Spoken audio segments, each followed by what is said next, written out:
Вы, наверное, были на прошлом моем платном вебинаре, который был посвящен материальному благополучию, и, наверное, заметили, как после этого вместо того, чтобы распустились или начали появляться деньги, у вас вновь начали появляться неприятные состояния, панические атаки, там какие-то депрессивные эпизоды, нервные состояния и так далее. А с чем же это связано? Хочу напомнить, энергия денег – это энергия, которая возникает в виде чувства у человека в тот момент, когда он начинает думать о деньгах, тратить деньги или каким-то образом думать о чем-то материальном. В случае, если он работает по привлечению энергии денег, то что в его душе будет происходить? Там будет происходить то, что и раньше происходило. То есть вместо того, чтобы быть просто завистливым человеком, после привлечения денег он становится мегазависимым человеком. После вредности и жадности, после привлечения денег он становится мега вредным и жадным и так далее. Я всегда говорю эти слова, я хочу их произнести еще раз. Обязательно подготовка должна быть в виде прохождения первой ступени, которую я даю. Это философия, которая объясняет, как работать с деньгами. Она очень-очень важна и необходимо на это обращать внимание. Я даже не знаю, какую тему сегодня выбрать. Попробуем выбрать тему такую: и финансы, и материальное благополучие, и, наверное, отношения и так далее. На протяжении этой недели у меня было несколько женщин, которые пришли ко мне, потому что весна началась, и которые начали обращаться ко мне в Вайбере. И всегда разговор был приблизительно один и тот же. То есть женщина говорила: не могу избавиться от того, что я думаю постоянно о мужчине, Андрей Андреевич, помогите, давайте что-нибудь сделаем с этим мужчиной и так далее. И после этого разговор был один и тот же. Это, знаете, что врут мужчины женщине во время того, когда хотят с ней переспать или когда хотят завоевать ее сердце. То есть, если бы женщина знала всю правду о своем мужчине в тот момент, когда она начала с ним общаться или при первой встрече, то я могу сказать, что она бы дальше с ним не захотела жить. Почему? Есть очень хорошие слова. В биографии правду не печатают. Понимаете? Есть очень хорошие слова. Дело в том, что вам же нужно купиться на то, что говорит этот мужчина. И он говорит вам это, потому что видит или чувствует, что вы хотите это услышать. Вы согласны со мной? Поэтому, когда женщина начинает встречаться с мужчиной, то он очень часто начинает ей врать. Я даже могу сказать, что у меня есть вывод такой. Он где-то, возможно, может обидеть каких-либо людей, или мужчин. Но я могу сказать вам, что, скорее всего, если бы женщина знала всю правду о мужчине, который начинает за ней ухаживать, то она бы ни за что за него замуж никогда бы не вышла. Знаете, то же самое можно сказать и о мужчинах, и женщинах. То есть, если бы мужчина знал всю правду о своей женщине, то, скорее всего, он тоже бы ее не взял в жены и так далее. Но это, конечно, не концептуально. Тем не менее, могу сказать, что очень часто, когда женщины приходят ко мне, они как обиженные дети, а именно на это похоже, они как обиженные дети начинают говорить: я очень его люблю, но он, и дальше начинается, он ушел к другой женщине. Дальше, он не может со мной встречаться, потому что он переспал с другой женщиной несколько раз, а эта женщина болеет синдромом иммунного дефицита, и теперь он не хочет со мной встречаться. Ужас какой, ужас. Но я верю, что это неправда. Обычно я говорю: стоп, давайте вот этого произносить ничего не будем. И обычно я продолжаю и говорю человеку: вот смотрите, у меня дома есть ребенок, допустим, Маша, она взрослая достаточно, ей уже 3 года, и она подходит, когда горит свеча, а мы возжигаем свечу в субботу, и когда горит свеча, она подходит и начинает тянуться и говорит: папа, дай мне свечку горячую, я хочу поиграться с огнем. Скажите, когда я ей не даю ее, и она начинает кричать. Ей очень хочется эту свечку взять. Очень хочется. Ей так хочется, что она ничего не может сделать. А почему я ей не даю эту свечку? А я ей не даю, потому что я знаю, что она обожжется об эту свечку. Так вот, первое. Она очень хочет, и при этом она очень страдает. Но она не понимает, что в случае, если... Вот, допустим, как это можно применить к мужчине и женщине? Женщина говорит: я очень хочу этого мужчину, очень. А вы знаете на 100%, он, скорее всего, вас в этот момент совершенно не хочет. Он вас в этот момент совершенно не хочет. То есть, когда говорит женщина, я очень хочу, я верю в то, что он 100% меня обожает, он без меня не может и так далее. Я обычно говорю, если бы обожал, если бы 100% хотел, то обязательно был бы рядом с вами. Но он не может, да ладно. Ему и начинается, дети, он болен, у него... Знаете, сколько я этих историй за 22 года работы с людьми услышал? Я их могу перечислить. Он не может со мной встречаться, потому что у него жена больная онкологией. Он не может со мной встречаться, потому что он за мамой досматривает, мама в другой стране. Он не может, потому что он КГБ. Он не может, потому... ну и знаете, он умрет. Он не может, он заражен СПИДом. Он не может, у него очень большие проблемы с имуществом, сейчас у него денег нет и так далее. Все это... стабильно, постоянно, в определенных вариациях. Даже книгу могу написать. Отмазки, которые говорит мужчина в тот момент, когда женщина говорит, я хочу, а он говорит, а я не могу. И вот эти отмазки могу выпустить в виде вот такой опубликованной книги. Даже написать на страницах, какие отмазки лепит мужчина, когда говорит, я не буду с тобой, потому что ты не обижайся, но и дальше начинается. Я тебя люблю, но у меня не получается. Нету этого, потому что когда любит, нашел бы повод для того, чтобы жить совместно. Потому что если бы хотел, ушел бы от жены. Знаете, сколько было миллионов таких случаев, когда уходили и от жен, и уходили и от всего, и от денег уходили. Вспомните Генриха IV, который был очень богатым человеком, который даже уничтожил, ну если я ошибаюсь, вы меня уж извините, но по-моему то, что говорю, правда. Генрих IV Наварский, рыжий, он убил даже своих детей, чтобы они никогда не смогли взойти на престол. Тем не менее, когда он очень состарился, то он женился на обыкновенной служанке, и его после этого лишили престола. Почему так произошло? Вы представляете, он детей готов был убить, но когда любовь появилась, то он готов был ради нее все бросить. Вы представляете, как зацепило мужчину? Хорошие слова. Где такие Генрихи есть, хочется спросить. Уже женщины говорят, а я хочу его. Нужно спросить, хочет ли он вас. Когда говорят, где такие Генрихи есть, я обычно отвечаю, где такие красивые женщины, которых он выбирал. А что делает женщину красивой? Давайте еще раз это повторю. Вот смотрите, на протяжении целого дня вы зарабатываете деньги. Вы делаете это с 1 часа, допустим, дня и до 6 вечера. И за это получаете, допустим, $200, ну в лучшем случае, да, или $2. После этого, если рассчитать количество времени, которое вы потратили, то получится, что количество времени, которое вы потратили, эквивалентно определенной стоимости. Можно так сказать? То есть можно ли гипотетически высчитать, сколько стоит ваша жизнь? Да я могу сказать прямо сегодня. Ваша жизнь стоит именно ту сумму, которую вы потратили в тот момент, когда вы работали, или ту сумму, которая у вас получилось заработать на протяжении месяца. Почему? Это нечестно? Или я говорю какие-то глупости? Давайте я вам это объясню еще раз. Вы, получается, ходили на работу, потратили жизнь, вместо нее вам дали деньги. То есть вы поменяли часть своей жизни на эквивалент в денежных единицах. Тогда можно ли как-то... Вот почему любят женщин мужчины? Потому что женщина должна вкладывать либо время, либо деньги в свою красоту. Тогда женщина, которая вскочила, не обратила внимания на прическу, не обратила внимания на одежду, не обратила внимания на ногти, не обратила внимания еще на что-то, ее понимаю, ей необходимо выживать, ей необходимо там, детей ставить на ноги, ей необходимо что-то делать. Но поверьте мне, в социуме это никого не волнует. Никого не волнует. Женщина становится красивой в тот момент, когда она уделяет себе или тратит на себя либо деньги, либо время. Вы знаете женщин, которые тратят на себя много денег, и они красивые в глазах других людей? У вас было такое? Был такой опыт? Вы видели таких женщин? То есть, какие женщины красивее? Женщины, которые просто ухожены, но в платье 5-летней давности, или женщина ухоженная в платье, которое куплено 20 минут назад? Тогда я не призываю, или я не утверждаю, что богатство может сделать женщину красивой. Эзотерически это выглядит так. Она же для этого богатства забрала чью-то жизнь, или потрачены были, чья-то жизнь была потрачена на то, чтобы деньги заработались, и после этого это потрачено было или вложено в красоту. Как женщины не могут понять, что в красоту необходимо вкладывать или деньги, или время?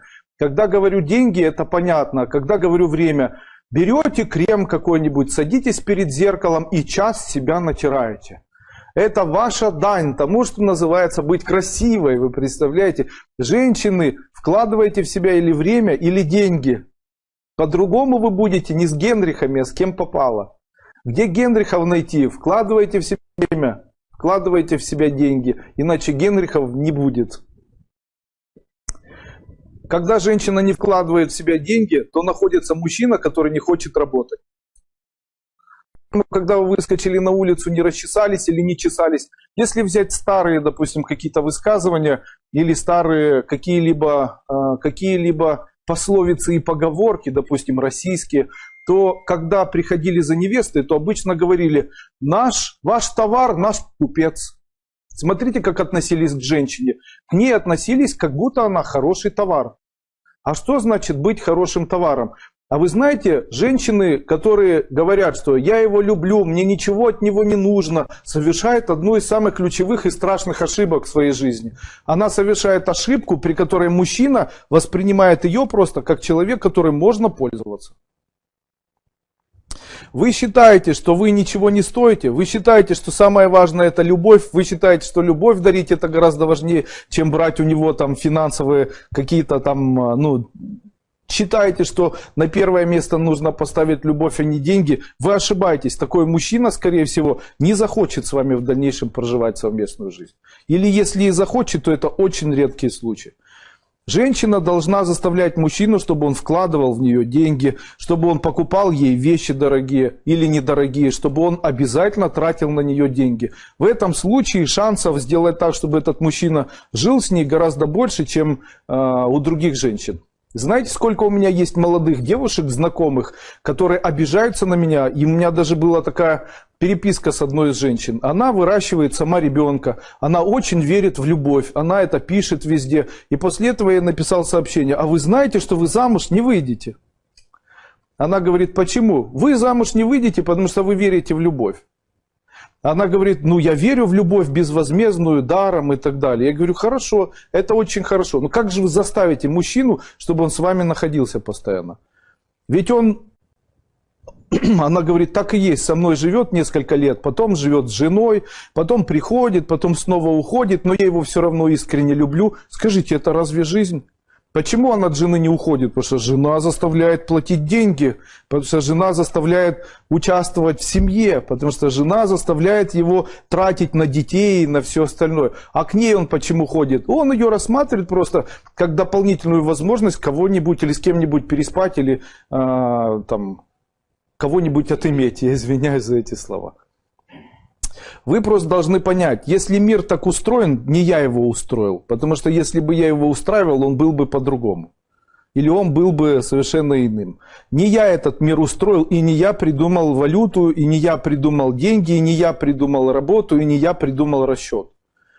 Поэтому в случае, если это является ключевым элементом для многих людей, то это должно являться элементом еще и покупки. Таким образом, если женщина считает, что она достаточно дорогой товар для этого мужчины, то она должна говорить: давай сходим туда, давай покушаем вот там, сделай. А вы знаете, что то, что женщины стали сверхдоступными, это большой минус для той страны или для тех стран, в которых мы находимся. Почему? Для тех стран, в которых мы находимся, мужчины должны обязательно женщин добиваться.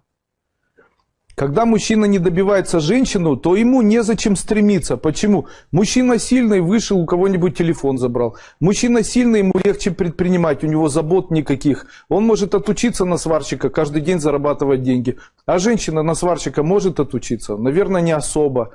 Или она может научиться резать бетон, металл, выливать, что это же тяжелая работа. То есть мужчине легче зарабатывать, чем женщине? Наверняка.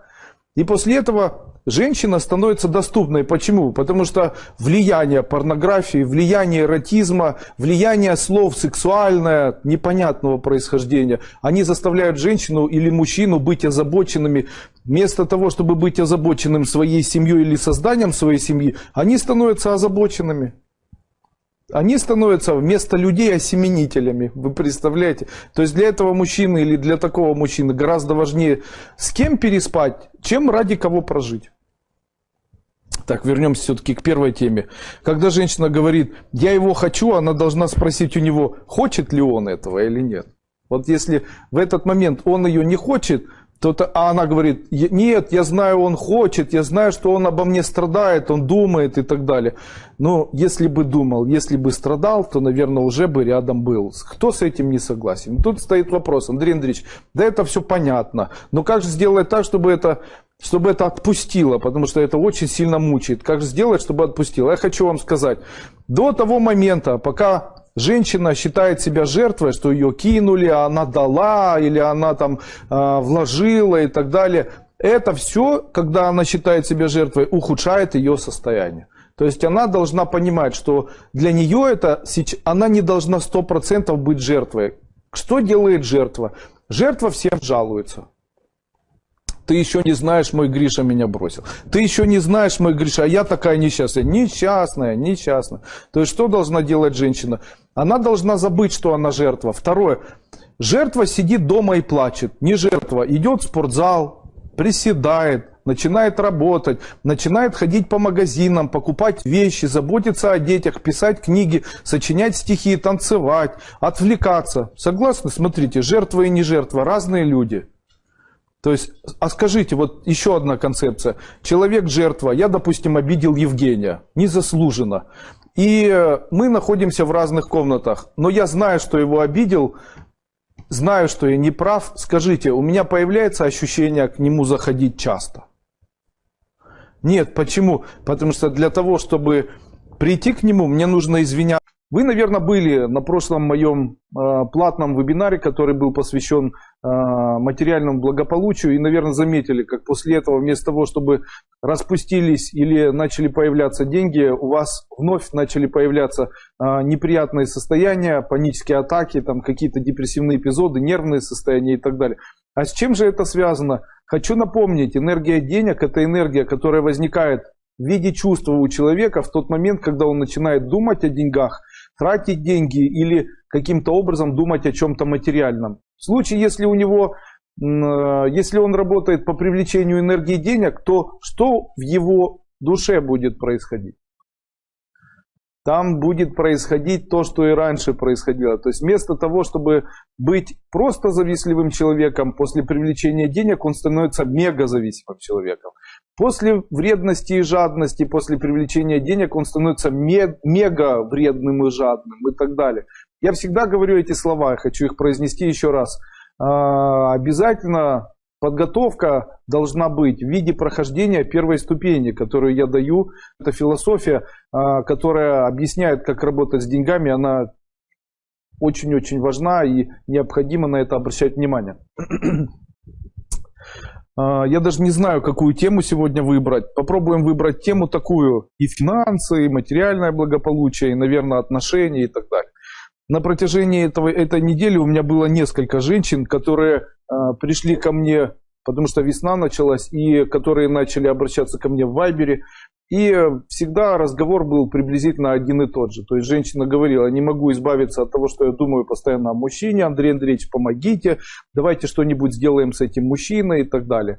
И после этого разговор был один и тот же. Это, знаете, что врут мужчины женщине во время того, когда хотят с ней переспать или когда хотят завоевать ее сердце.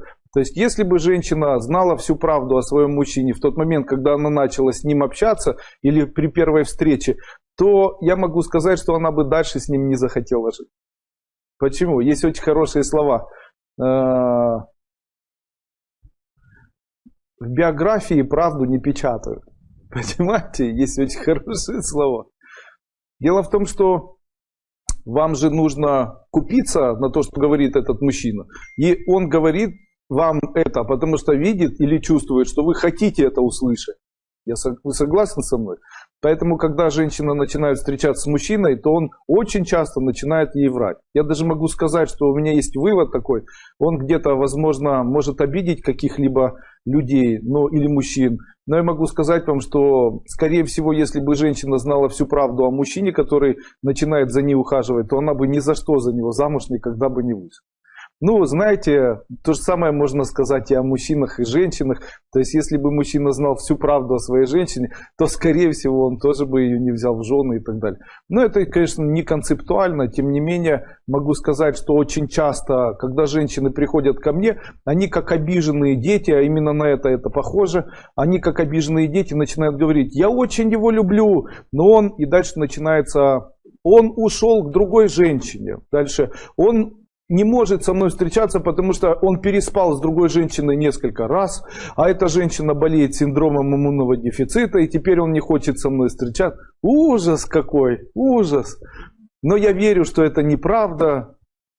Обычно я говорю: стоп, давайте вот этого произносить ничего не будем. И обычно я продолжаю и говорю человеку: вот смотрите, у меня дома есть ребенок, допустим, Маша, она взрослая достаточно, ей уже 3 года, и она подходит, когда горит свеча, а мы возжигаем свечу в субботу, и когда горит свеча, она подходит и начинает тянуться и говорит: папа, дай мне свечку горячую, я хочу поиграться с огнем. Скажите, когда я ей не даю ее, и она начинает кричать, ей очень хочется эту свечку взять, очень хочется. Ей так хочется, что она ничего не может сделать. А почему я ей не даю эту свечку? А я ей не даю, потому что я знаю, что она обожжется об эту свечку. Так вот, первое, она очень хочет, и при этом она очень страдает. Но она не понимает, что в случае, если... Вот, допустим, как это можно применить к мужчине и женщине? Женщина говорит: я очень хочу этого мужчину, очень. А вы знаете на 100%, он, скорее всего, вас в этот момент совершенно не хочет. Он вас в этот момент совершенно не хочет. То есть, когда говорит женщина: я очень хочу, я верю в то, что он 100% меня обожает, он без меня не может и так далее. Я обычно говорю: если бы обожал, если бы 100% хотел, то обязательно был бы рядом с вами. Но он не может, да ладно. Ему и начинается: дети, он болен, у него... Знаете, сколько я этих историй за 22 года работы с людьми услышал? Я их могу перечислить. Он не может со мной встречаться, потому что у него жена больная онкологией. Он не может со мной встречаться, потому что он за мамой досматривает, мама в другой стране. Он не может, потому что он КГБ. Он не может, потому... ну и знаете, он умрет. Он не может, он заражен СПИДом. Он не может, у него очень большие проблемы с имуществом, сейчас у него денег нет и так далее. Все это...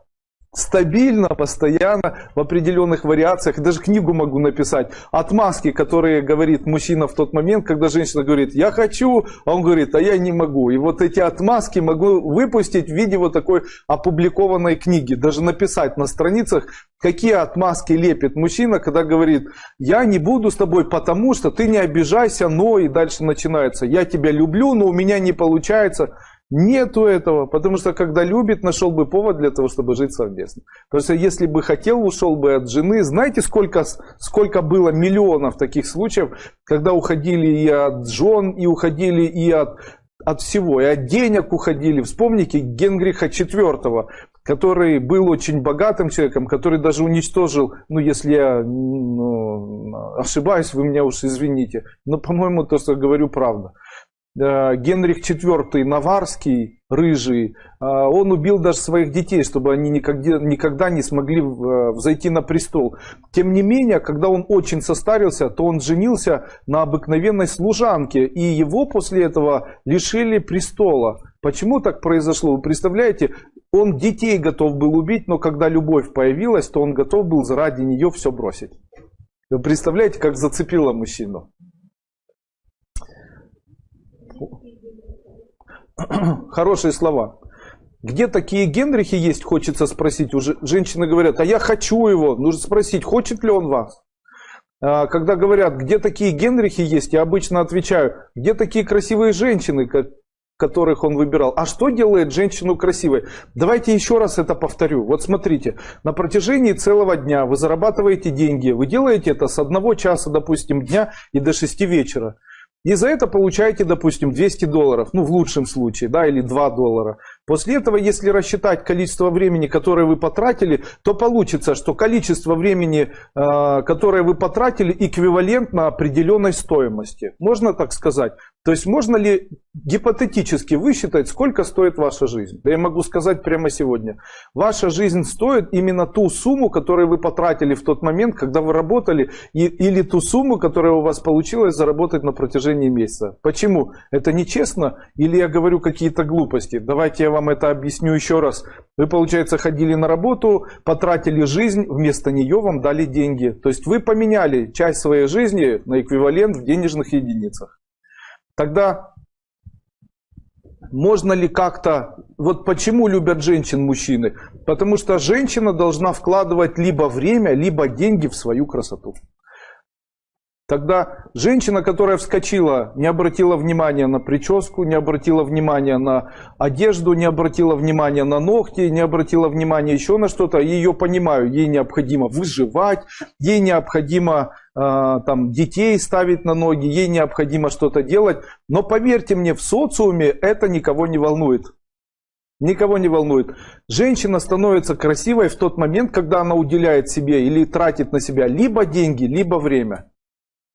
Вы знаете женщин, которые тратят на себя много денег, и они красивые в глазах других людей? У вас было такое? Был такой опыт? Вы видели таких женщин? То есть, какие женщины красивее? Женщины, которые просто ухожены, но в платье 5-летней давности, или женщина ухоженная в платье, которое куплено 20 минут назад? Тогда я не призываю, или я не утверждаю, что богатство может сделать женщину красивой. Эзотерически это выглядит так. Она же для этого богатства забрала чью-то жизнь, или потрачены были, чья-то жизнь была потрачена на то, чтобы деньги заработались, и после этого это потрачено было или вложено в красоту. Как женщины не могут понять, что в красоту необходимо вкладывать или деньги, или время? Когда говорю деньги, это понятно, а когда говорю время, берете крем какой-нибудь, садитесь перед зеркалом и час себя натираете. Это ваша дань тому, что называется быть красивой. Вы представляете? Женщины, вкладывайте в себя или время, или деньги. По-другому вы будете не с Генрихами, а с кем попало. Где Генрихов найти? Вкладывайте в себя время, вкладывайте в себя деньги. Иначе Генрихов не будет. Когда женщина не вкладывает в себя деньги, то находится мужчина, который не хочет работать. Когда вы выскочили на улицу, не расчесались или не чесались. Если взять старые, допустим, какие-то высказывания или старые какие-либо пословицы и поговорки, допустим, российские, то когда приходили за невестой, то обычно говорили: ваш товар, наш купец. Смотрите, как относились к женщине. К ней относились, как будто она хороший товар. А что значит быть хорошим товаром? А вы знаете, женщины, которые говорят, что я его люблю, мне ничего от него не нужно, совершают одну из самых ключевых и страшных ошибок в своей жизни. Она совершает ошибку, при которой мужчина воспринимает ее просто как человек, которым можно пользоваться. Вы считаете, что вы ничего не стоите, вы считаете, что самое важное это любовь, вы считаете, что любовь дарить это гораздо важнее, чем брать у него там финансовые какие-то там, считаете, что на первое место нужно поставить любовь, а не деньги, вы ошибаетесь. Такой мужчина, скорее всего, не захочет с вами в дальнейшем проживать совместную жизнь. Или если и захочет, то это очень редкий случай.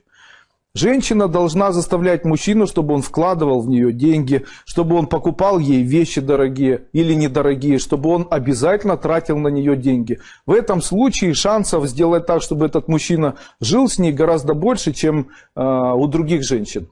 Знаете, сколько у меня есть молодых девушек, знакомых, которые обижаются на меня, и у меня даже была такая переписка с одной из женщин. Она выращивает сама ребенка, она очень верит в любовь, она это пишет везде. И после этого я написал сообщение: а вы знаете, что вы замуж не выйдете? Она говорит: почему? Вы замуж не выйдете, потому что вы верите в любовь. Она говорит: я верю в любовь безвозмездную, даром и так далее. Я говорю: хорошо, это очень хорошо. Но как же вы заставите мужчину, чтобы он с вами находился постоянно? Ведь она говорит, так и есть, со мной живет несколько лет, потом живет с женой, потом приходит, потом снова уходит, но я его все равно искренне люблю. Скажите, это разве жизнь? Почему он от жены не уходит? Потому что жена заставляет платить деньги, потому что жена заставляет участвовать в семье, потому что жена заставляет его тратить на детей и на все остальное. А к ней он почему ходит? Он ее рассматривает просто как дополнительную возможность кого-нибудь или с кем-нибудь переспать, или там кого-нибудь отыметь. Я извиняюсь за эти слова. Вы просто должны понять, если мир так устроен, не я его устроил. Потому что если бы я его устраивал, он был бы по-другому. Или он был бы совершенно иным. Не я этот мир устроил, и не я придумал валюту, и не я придумал деньги, и не я придумал работу, и не я придумал расчет. Поэтому в случае, если это является ключевым элементом для многих людей, то это должно являться элементом еще и покупки. Таким образом, если женщина считает, что она достаточно дорогой товар для этого мужчины, то она должна говорить, там, давай сходим туда, давай покушаем вот там, сделай. А вы знаете, что то, что женщины стали сверхдоступными, это большой минус для той страны или для тех стран, в которых мы находимся. Почему? Для тех стран, в которых мы находимся, мужчины должны обязательно женщин добиваться.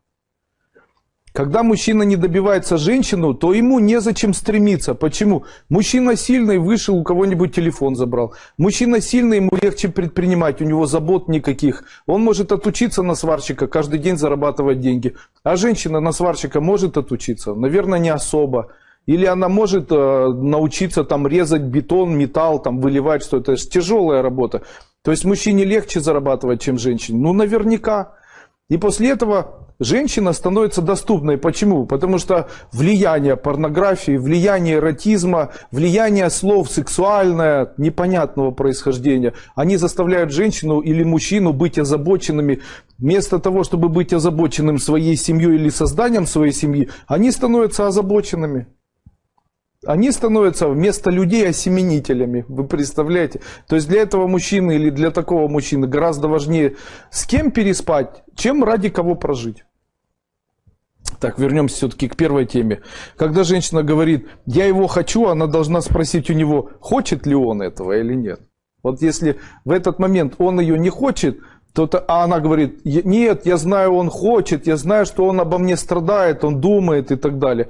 Но если бы думал, если бы страдал, то, наверное, уже бы рядом был. Кто с этим не согласен? Тут стоит вопрос, Андрей Андреевич, да это все понятно, но как же сделать так, чтобы это отпустило, потому что это очень сильно мучает. Как же сделать, чтобы отпустило? Я хочу вам сказать, до того момента, пока женщина считает себя жертвой, что ее кинули, а она дала, или она там вложила и так далее. Это все, когда она считает себя жертвой, ухудшает ее состояние. То есть она должна понимать, что для нее она не должна 100% быть жертвой.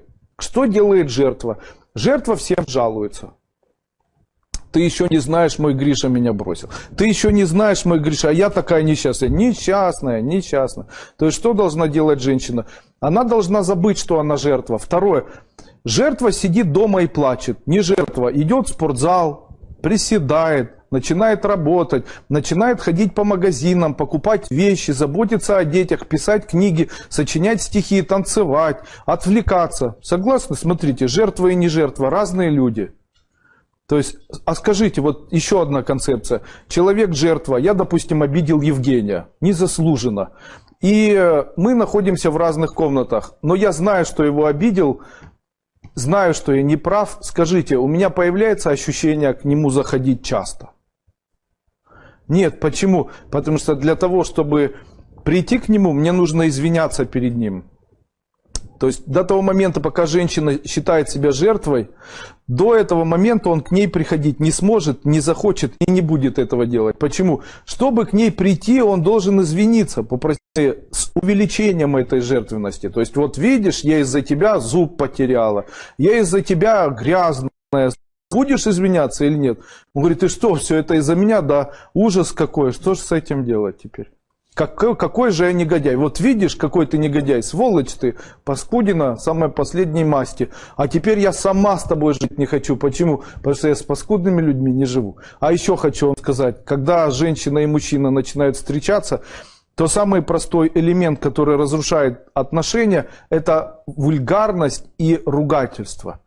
Если мужчина и женщина начинают встречаться, вы должны сразу же обсудить вопрос, при котором запрещайте вашим близким матюкаться. Нужно, не нужно, хорошо это или плохо, не ругайтесь матом. Почему? Вот эта вульгарность, она очень разрушает семейные отношения в дальнейшем. Она стирает эту грань, при которой человек может чувствовать доброту. Эта вульгарность, она очень разрушает отношения. Второе. Доверие – это естественный, наверное, принцип семейных отношений. Когда я доверяю, вот сегодня приходила женщина, и она на телефоне, у нее там очень сложный код. Я говорю, а вы замужем? Она говорит, да. Я говорю, а зачем вам код такой сложный? У вас много детей маленьких? Она говорит, нет, это я от мужа, чтобы не копался там. Вот. Я вам сейчас расскажу, как я оставляю свой телефон и как я оставляю ноутбук. То есть вот так лежит сверху телефон на ноутбуке. После этого это все остается на столе. Соня на первом этаже там сидит там, или смотрит телевизор, или с детками, а я иду на второй этаж, там, в ванну или купаться, или еще куда-то. После этого меня не беспокоит, что она может зайти, посмотреть историю или там порыться в телефоне. Все знают код, он у меня не меняется. Все единички, как всегда. Ну и в нашей семье вот таких вот каких-то противоречий не возникает. То есть у нас запросто я могу взять ее телефон, она запросто может взять мой телефон, спросить что-то, что вот происходит, вы понимаете. Почему я это говорю? Я считаю, что это концепция счастливой семейной жизни. Я считаю, что это один из самых лучших, наверное, советов, которые когда-либо я давал. Ну что... Сейчас о бизнесе еще будем говорить. Сегодня нужно какой-нибудь вау-эффект. Я уже с выступлением перед американской публикой рассказал во время выступления такую притчу. Даже не так. По-моему, журналист ему задал вопрос, любит ли он животных. Любит ли он животных? Это шло в концепции выращивания в Англии коров, там что-то такое, я уже не помню. После этого Черчилль прямо на заседании американского парламента сказал вот такие слова. Он сказал, я не люблю собак, потому что собаки смотрят на нас снизу вверх. Я не люблю кошек, потому что кошки смотрят на нас сверху вниз. Но я люблю свиней, потому что они единственные, кто смотрит на нас так же, как мы. Я сказал более в мягкой форме, знаете, чтобы никого не оскорбило. Как так может получиться, что одни нормально живут, денег зарабатывают, а тут вот перебиваешься на грани бедности? Ведь есть же возможность только... А, это спам. Ах ты ж, мах ты ж.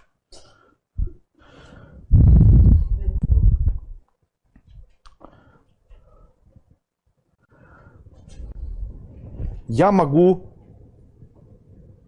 сказать, что очень часто люди озабочены. Вот почему не произошли изменения после прошлонедельного сангая у людей? Почему они не произошли? Почему не появилось большое количество денег? Почему не прострелило нигде ничего? Почему вдруг ничего не произошло? Кому-то даже хуже стало. Объяснение этому звучит так. Люди очень часто находятся в середине своих персональных программ. Ой, у меня ничего не получается. Ой, я не знаю, куда мне двигаться. Ой, не знаю, вообще все это не так. А может как-то не так. Почему? Ой, так ни у кого не получается и так далее. То есть это программа, которую сам себе человек навязал. То есть проговаривая или сидя в этих программах, невозможно куда-то вырваться. Вот очень хорошие слова написала, уже не помню кто в моей группе, РТЕ Кайлас Дуйко. Там в этой группе написала женщина следующие слова. Она говорила, я начала заниматься, прошла там ясновидение вторую часть, магию денег, доктрина бизнеса, начала зарабатывать и все обвалилось. Муж ушел. Все, кому я была должна, потребовали вернуть деньги. Все очень плохо. После этого я же магиня. Там начала заниматься магией, начала каждый день там по 100 мантр читать утром, в обед и вечером. Не получается, нечего было кушать вообще. И я говорю себе, надо же, даже Дуйко с его эффективной этой магией нифига мне не помогает. И после этого... Ну и пошло все в собор Парижской Богоматери. Все, меня это не парит. Или у меня все будет хорошо. Значит, так нужно. Вот после этого она говорит, написала мне это письмо в моей группе. И там было написано, После этого на работу, с которой меня выгнали с треском, вернули. При этом очень долго говорили о том, что они очень-очень рады, что я вернулась. Начали платить хорошую зарплату. С мужчином, которым прожила там 10 лет, рассталась. До вебинара интернет открывался. Это Дуйко своей безумной энергией палит батарейки и забирает весь интернет. Но потом провайдеры звонят и говорят, что вы там делаете? Такое ощущение, как будто там спам рассылаете или что-то. Да? Говорит, как вы это делаете? Вообще не понятно. Очень хорошее письмо написал мужчина. Сейчас я его прочитаю. Здравствуйте, Андрей Андреевич. Прошел вторую ступень. Начались трудности, непонимание, ссоры в семье. Жена начала ревновать меня к школе Кайлас, разбрелись по разным комнатам, думал конец, но практики делать не прекращал. И чудо, все в одночасье поменялось. Мы помирились, жена мне подарила ноутбук, чтобы мне удобнее было смотреть вебинары, и сказала, чтобы я шел на третью ступень. Собственно, что я сейчас и делаю. Огромное вам спасибо, буду учиться дальше. Ой, Боже.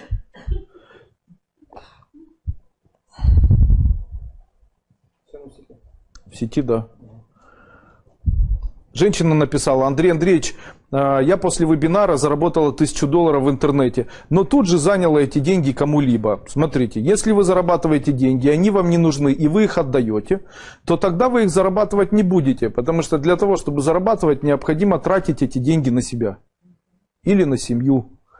Таким образом, можно сказать, что если вам деньги не нужны, и вы их раздаете, то тогда вам будет тяжело их зарабатывать в дальнейшем. А еще... Человек, который занимает у другого человека деньги, занимается черной магией. Он отбирает часть энергетического канала дохода себе. Поэтому, если вы займете у многих людей деньги, то вы проведете обряд черной магии и после этого заберете часть денежной энергии себе, и это нехорошо. Многие именно это делают. То есть займи у человека деньги и не отдай этому человеку деньги, сделают в дальнейшем этого человека бедным. Понятно? А это называется черная магия все. Поэтому вот так помогай близким. Подарите свитер лучшей подруге, самый любимый. И вы такой свитер за такие же деньги в течение года не купите.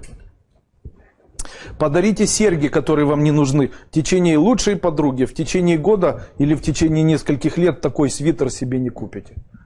Вот так, такая судьба. Висим, да?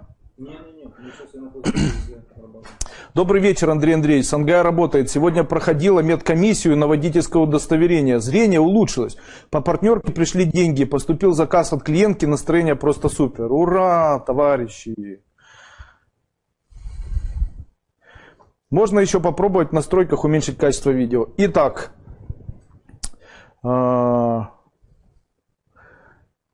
У меня не получается заниматься бизнесом. У меня не получается заниматься бизнесом, я не знаю, что с этим делать.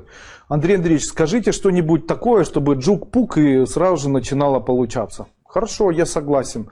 Это слово «вау». Вы представляете? Какое это слово «вау»? То есть, что должно произойти? Смотрите, человек зашел в офис, допустим, и если он в офис зашел и сказал «вау», то тогда он будет и покупать, и кого-то водить. В случае, если он сказал, о, боже мой, то тогда он не будет ни приходить, ни что-то делать. Согласны с этим? Смотрите, зайдите в свой офис или посмотрите на себя со стороны. У вас есть люди, которые бы зашли и сказали «вау». Вот если люди зашли и сказали «вау», значит ваш бизнес успешный. А если они пришли к вам и потом говорят «о, и это не так, это не нравится, это не подходит», и это не нажимается, это не подходит, и там люди плохо разговаривают, меня обманули, там денег не доплатили. Я всегда даю сверху. Если человек просит скидки, стараюсь их делать, хотя запрещаю близким их делать. И вот много вот таких моментов, которые заставляют людей говорить «вау». Дальше, когда, допустим, я продаю какой-нибудь товар, то я не говорю, вот товар хороший, чай там и так далее. Я, когда продаю товар, я обычно говорю такие слова, которые объясняют, почему человеку без этого чая жить плохо. То есть никакой чай, из чего он сделан, это никого не интересует. А почему каждому человеку необходим этот чай, и как же он хочет, или как он еще жив до того момента, пока он этот чай не выпил. Понимаете? Разница имеется. Вот смотрите, красивая коробка, здесь хороший чай, он сделан из качественных растений, эти растения самые лучшие. И второй как бы, да, вариант развития там, презентации, это выглядит так. В этом мире очень много сейчас пыли, а также целую зиму ездили машины. Люди начали, когда растаял снег, то солнце начало на дороге светить, и все выхлопные газы, которые лежали на земле, они начали испаряться. И люди, которые целый день работают в офисах, начали постоянно заглатывать эти газы. У них начали появляться головные боли, подниматься давление, аллергии начали происходить. Они начали отравляться токсическими элементами, и выхода из этого нет. Но чай такой, он может спасти человека от того, чтобы, принимая такой чай, можно убрать у человека там засоренность радионуклидами, тяжелыми компонентами.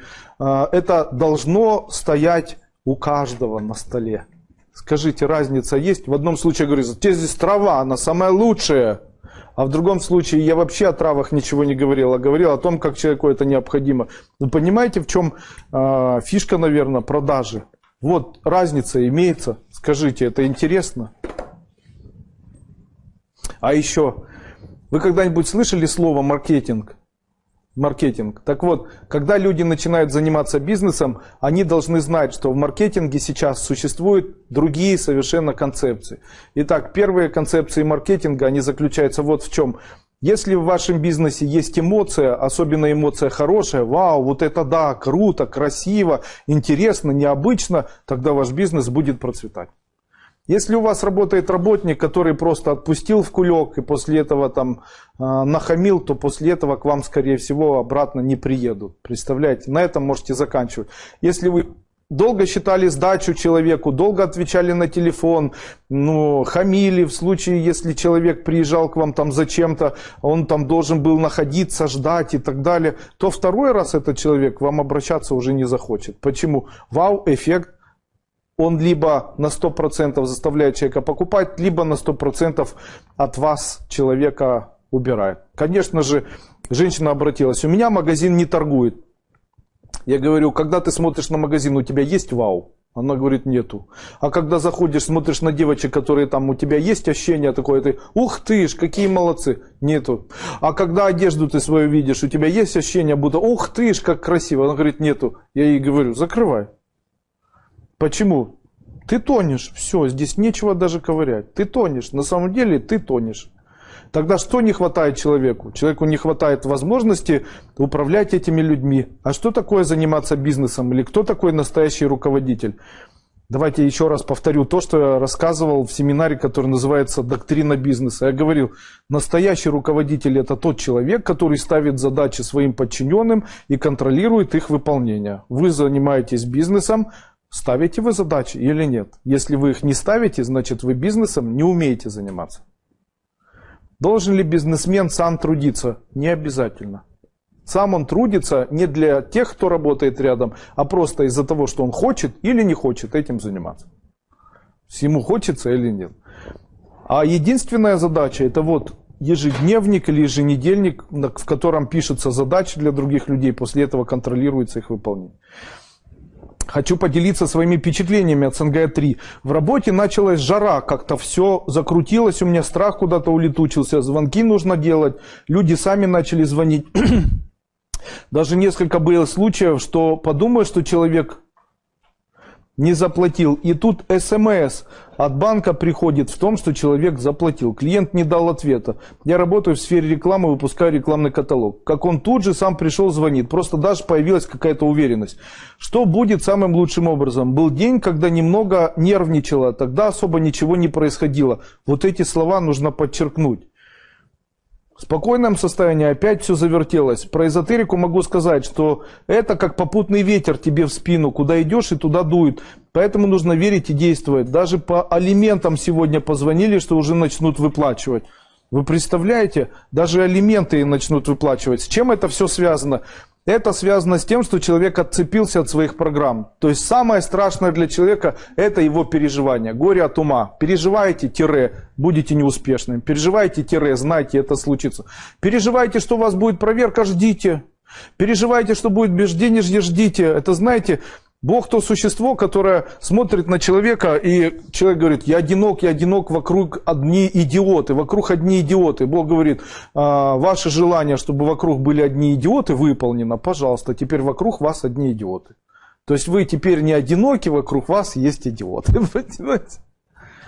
То есть где-то вот так это все устроено. В этом наша эзотерика. Я хочу вас пригласить на 2 мероприятия. Первое мероприятие состоится 17 апреля. Это новая, совершенно переделанная, совершенно невероятная, фантастическая ступень, без которой жить человек не может. И она каждому необходима. Это хорошо продаю, видите. Помните, я рассказывал о том, как испаряется что-то там из земли, после этого отравляет. Вы отравлены ментальными идеями, ментальными программами. Это должен для вас кто-то сделать и убрать наконец-то эти ментальные программы, ментальные идеи в переделанной первой ступени, которую я буду проводить с 17 апреля по 27 апреля. Это необходимо каждому человеку, у кого есть затрудненное желание, затрудненная жизнь. То есть как определить, у вас затрудненная жизнь или нет. Если вы утром проснулись, целый день работали, после этого ночью заснули, и так каждый день, никуда не выезжали, ни с кем не встречались, у вас нет никаких событий, и знаете, вы находитесь в холодце событий. Так и будет дальше. Холодец будет увеличиваться, то есть ничего как не происходило, так и не будет происходить. И в дальнейшем этот холодец событий нужно будет кому-то убрать. Вот пусть это буду я. Боже, я хорошо продаю. Итак, номер 2. Я хочу вам сказать, что видите, как Сангая номер 3 подействовала на некоторых людей, и у этих людей появилось желание жить, начало вести этим людям. У кого-то вот после семинаров, связанных с целительством, улучшилось настроение, состояние, пропали боли, похудели и так далее. Так вот, я хочу вам сказать, что вы можете вот эти сангая вместе со мной проводить и утром, и вечером, и даже когда вы спите, я с вами все равно буду работать. Это все происходит во время вашего самого удивительного в жизни отдыха, который вы можете провести на территории Крыма, записавшись на мой морской курс. Этот морской курс будет проходить в мае. Александр Клименко сейчас сбросит информацию. Это потрясающее событие в жизни каждого человека. Если вы находитесь в холодце событий, ничего не происходит, не знаете, разойтись, помириться, денег нету, день там, что делать, куда двигаться и так далее, знайте, это даст вам в вашей жизни хоть какой-то толчок. Даже не толчок, нужно сказать, а пинок. Сейчас морские курсы проводятся еще более эффективны, так как каждый год они усовершенствуются и эффективность их увеличивается. Андрей Андреевич, добрый день, ученица школы. Прошла первую ступень, купила шумы для психической энергии и благополучия. Боюсь над тем, чтобы отдать долги. Но ничего не получается. Деньги зарабатываю, но всегда не складывается. Чтобы избавиться от долгов, денег впритык. Я еще и заболела. Что делать? Какие практики посоветуете? В моей жизни был долг. Я уже об этом когда-то рассказывал. Это очень большая сумма денег. Это было больше, чем $500 000 США. При этом это были деньги, которые необходимо было отдать, потому что это деньги принадлежали туркам и курдам.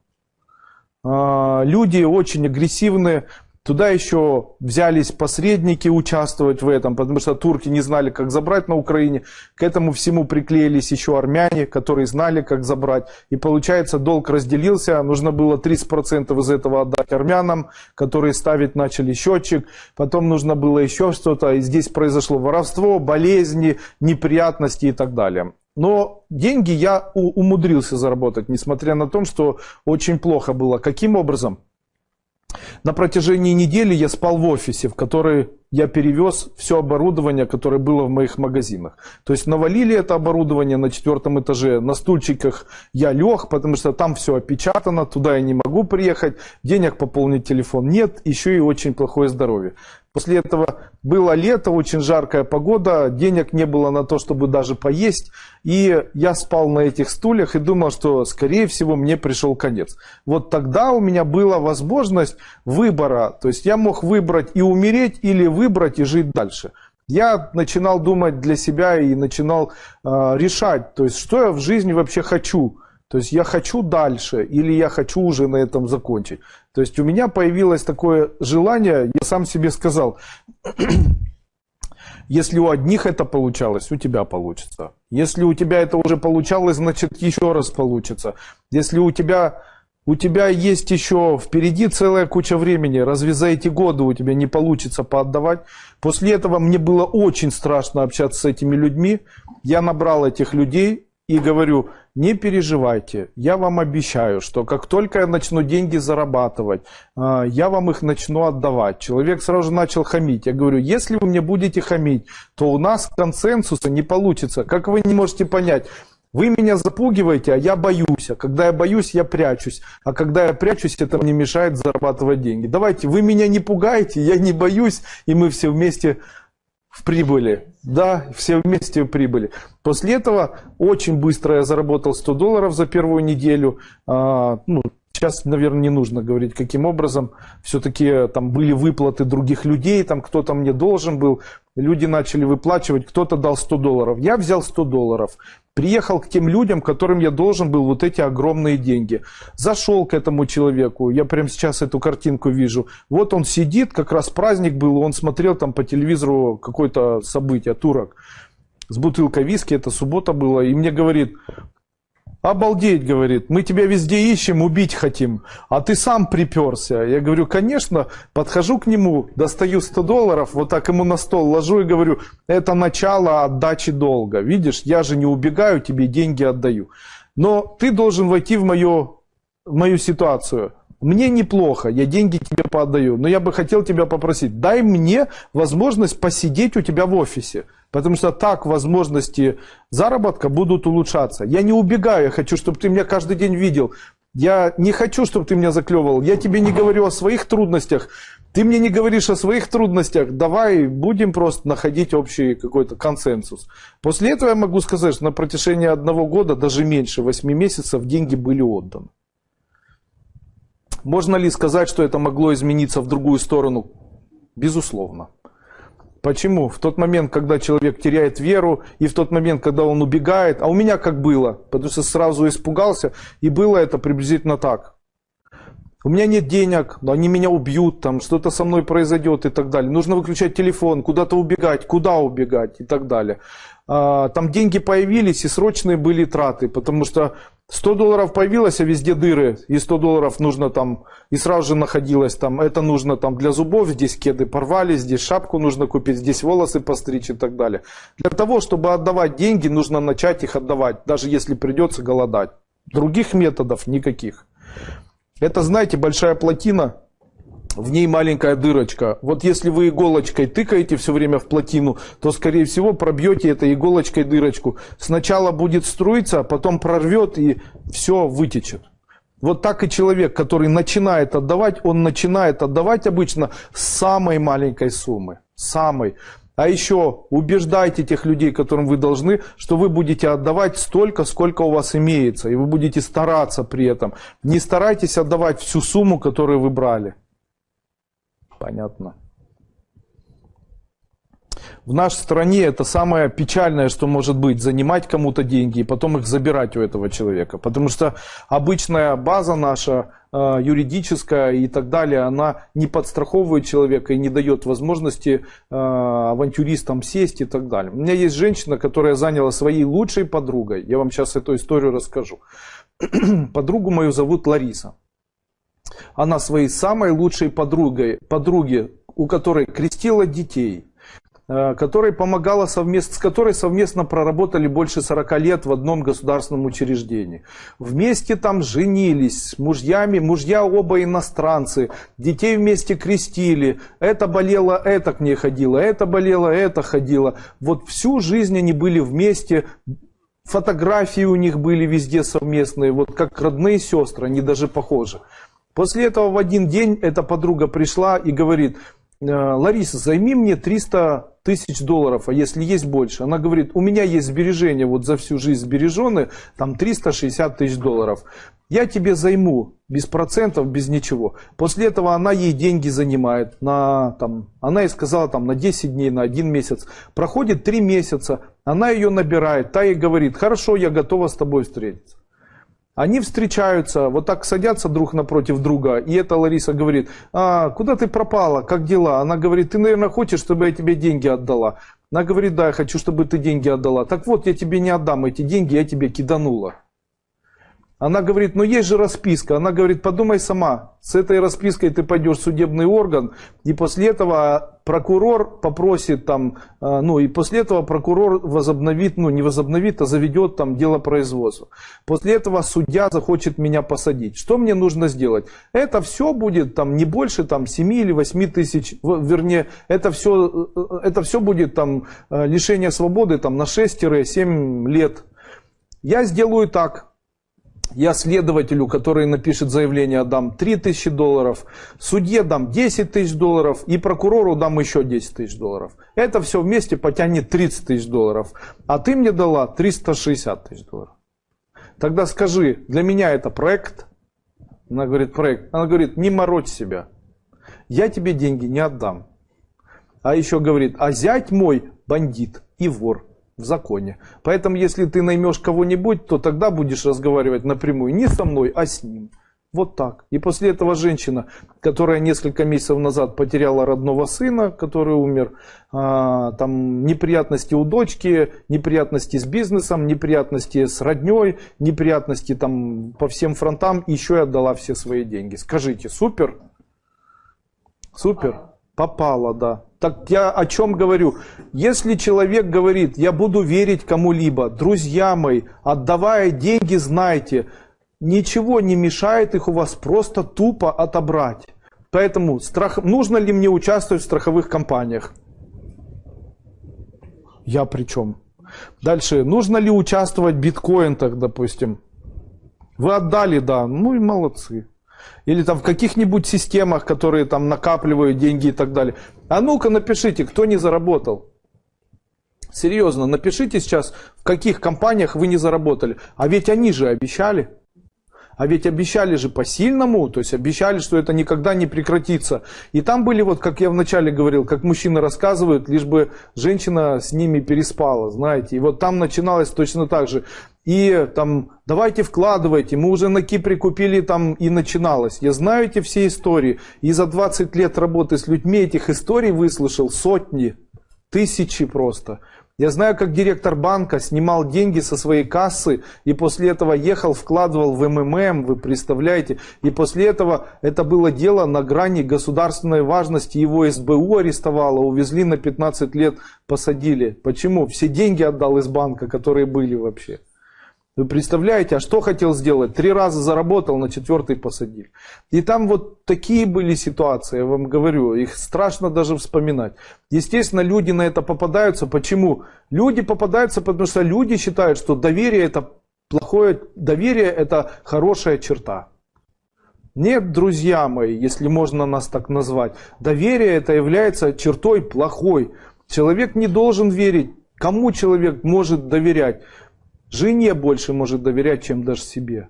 Почему? Потому что утром говоришь, приду вечером, не наемся, и после этого вечером приходишь и, как всегда, наедаешься. У человека есть гормоны, неприятности, несчастные случаи, еще что-то. И после этого кто-то говорит, ты не хочешь работать? Вы не хотите работать? Ура! Мы вас поздравляем. У вас есть великолепная возможность отдать сегодня мне деньги свои. Мы это все вложим, вы вложите, и мы построим. Дальше начинается мост, который соединит Дели с Москвой. Он будет на небе. Мы его выстроим при помощи специальной технологии, никому неизвестного, Отто фон Букершмукена, понимаете, этот мост, вы представляете, человек за 20 минут сможет, как на Байконуре Гагарин, там, прыгнуть прямо в Дели и через 20 минут прилететь. А мы этих мостов наставим кучу. Единственное, что нужно, начать. Никто не верит, но мы сделаем. Мы купим огромное количество столбов по всему миру, поставим, вкопаем в землю их до неба, между ними сделаем там нити, натянем сверхпрочные. И как в рогатках люди в капсулах будут сажаться, и после этого чпок, и ты там, понимаете. Тот, кто приведет 100 клиентов, получит от меня $1000. Минимальный взнос $10 000. Все удобно. Я ни при чем. Вы знаете, говорили о мостах подвижных, которые там на нитях и так далее. После этого смотрю, нету этого нигде. Мы запускаем, мы сейчас это все делаем. После этого смотрю видео, там Китай, Япония. Это я был в Японии, в Токио, а там пересаживался в Окинаву на поезд. И когда ехал, то сверху просто на ниточке пролетел быстрый трамвай. И я говорю человеку, который меня туда привез, москвичу, я говорю, что это такое было? Он говорит, это такой транспорт, который на нитке проезжает. И говорит, это в Японии вот такой вот транспорт. Я говорю, отлично, отлично. А потом проходит 3 или 4 года, женщина приходит ко мне и говорит, вот испытания, вот такой вот транспорт на нитях и так далее. Это вообще будет впервые в мире. Ну как впервые в мире? Я 5 лет назад был в Японии, там уже такое видел. Что-то не то. Что-то не то. Ладно, нельзя не говорить, это меня не касается. Целых 3 дня не выходила из дома, но клиенты появились очень неожиданно. Я даже на них не рассчитывал. Это по СНГ-3. Отлично. У тех, у кого появились клиенты, вам нужно будет мне доплатить. Шучу. Почему я шучу? Потому что те, у кого не появились, захотят забрать деньги. Да, баланс, знаете. Поэтому обратной связи нет никакой. Понятно. Андрей Андреевич, влияет ли фаза Луны при стрижке волос со стороны эзотерики для улучшения благосостояния, здоровья, и что это важно? Влияет фаза времени, когда нужно подстригать волосы. Хотите, чтобы волосы росли быстро и ногти росли быстро, стригите их в четверг. Хотите, чтобы они росли у вас плохо, во все остальные дни. Стрижете в четверг, растут, как у Распутина. Стрижете во все остальные дни, растут, как у Ленина. Все очень удобно. И Луна тут ни при чем. А если выставить на обозрение фото с одной частью тела, например, живот, беременной, с рисунком, это может отразиться на состояние мамы и ребенка? Нет, не может. Дело в том, что для того, чтобы влиять на какого-либо человека, необходимо его персональное внутреннее разрешение. То есть, если вы выставляете фотографии и не хотите, чтобы на них кто-то влиял, на эти фотографии, то повлиять на них невозможно. А если вы боитесь и выставляете, ой, кто-то повлияет, то тогда, скорее всего, влиять будут. Я не стесняюсь и без стеснения, а также не боюсь ничего, поэтому выкладываю фотографии себя, своих детей, своей жены Сони, как мы там едим в ресторане. Кстати, я видео недавно выложил, где мы едим пельмени с золотом, да, Соня? Там пельмени с золотом. Я хочу вам сказать, они были невкусные. Я могу сказать, что этот ресторан был невкусный. И знаете, что вот очень интересное? Получается, красивый ресторан, заходишь в этот красивый ресторан, плохое обслуживание. Мужчины, которые с бородами, приносят тебе еду. Как мужчина с вот такой бородой до пояса может принести тебе еду?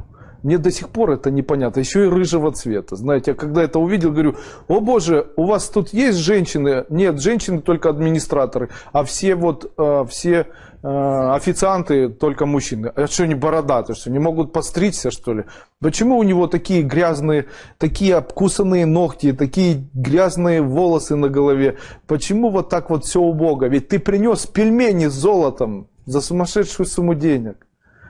И вы знаете, это говорит о том, что директор этого ресторана не следит, или HR-агент не следит за, и не воспитывает, и не строит свой персонал.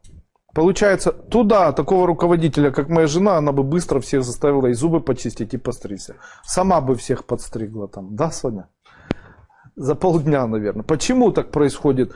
Дело в том, что там кто-то не болеет, скорее всего, на аутсорсинге ресторана, и он загибается, скорее всего, на 100%.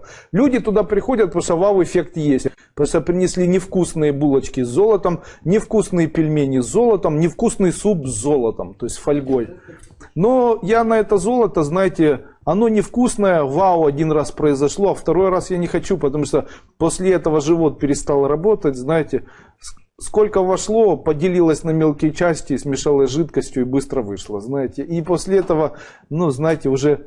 А вот у нас был другой ресторан, мы когда-то ездили, приехали, мальчик нас пустил в этот ресторан, мы зашли. Столик нам красивый поставили. Мальчик нам рассказал о каждом блюде, которое есть у них в ресторане. Прям и это. А вот, знаете, он рассказывал, как когда-то Крамаров рассказывал в фильме «Иван Васильевич меняет профессию». Он говорит... щучьи потрошка, икра красная заморская, икра баклажана. И вот так вот, знаете, аж слюну проглотил. Вот мальчик, когда нам рассказывал, он так рассказывал, я говорю, а это... О, это необычно. Это когда готовят. То сначала этим поливают, а потом так. А потом вот так вот крутят. И это делает вьетнамец. Но не бойтесь, он не вьетнамец. Его отец был вьетнамцем, а мама русская. И он уже более европейский повар. И еда вкусная. И вот эти вот чашечки здесь вот стоят. И это необычно. Там и вот к этому подается. Это так вкусно и так далее. А что? Ой, я вам очень советую вот это попробовать. Это так вкусно, вы будете в шоке. Принес, отошел от нас, стоит. Я говорю, еще он, конечно, я вам помогу и десерт, и там, а такси, я уже вызвал, и оно вас ждет, я вас проведу. Дверь открыл, довел нас до такси. Боже мой, его хотелось десна поцеловать, понимаете. Я говорю, ну надо же, как приятно, вы представляете. И мальчик ухоженный, в какой-то там сюртуке, понимаете, без рыжей бороды, обкусанных ногтей. После этого там взяли много денег, а в этом ресторане взяли мало. Но в этот ресторан, в котором взяли мало, и где мальчик такой обслуживал, туда записаться можно только по записи. То есть звонишь туда, говоришь, можно я приеду, говорят, там с 2 до 4 можно, все остальное время занято. И в плохом месте находится. Не в центре города, вообще непонятно где, а то, где с золотом подают, и в центре города, и модное место, и куча машин, и хорошая парковка, и никого, пусто. И 3 этажа, и никого нет. Это 2 ресторана, один вьетнамский, один китайский. Китайцы подкачали. Сонь, ну скажи, истинная правда, скажи, истинная правда. То есть о чем это говорит? Вообще люди думают, что заниматься бизнесом это сложный труд. Нет. Для того, чтобы заниматься бизнесом, человеку нужно знать только одну вещь. Или только знание только одной идеи. Что нужно рассказать, наверное, раз уже начал говорить. У вас нет работы, вы не знаете, чем вам заниматься. Вот вообще, как обрубило, ничего не получается. Не знаете, что делать. Первое, запомните, что вы должны сделать. Первое, подытожьте то, что у вас есть. На всякий случай. Скажите, у меня есть сбережения, или что я могу продать, то есть что есть у меня. И после этого вы делаете так. У меня ничего нет, золота нет, на квартире я съемная, там у меня очень плохо и так далее. Но вы-то живая, и у вас есть много свободного времени. Да, у меня есть много свободного времени. Дальше. Я могу сейчас позволить себе, имею я свободное время или не имею. Итак, чем отличается бедный от богатого? Бедный человек от богатого отличается тем, что у бедного человека очень много свободного времени. У вас много свободного времени? Ха-ха-ха-ха, все, вы бедные. У меня нет свободного времени, его не будет никогда, не было и в дальнейшем тоже не будет. Почему? Я презираю свободное время. Я считаю, что свободное время нужно либо отдыхать с умом, либо обучаться. Поэтому, когда у вас нет денег и когда все очень плохо, первое, что вы должны делать, читать книги. Вы мне можете не поверить. Нет, не смотреть видео, правда. Не YouTube смотреть, не сайты. Читайте книги. Почему?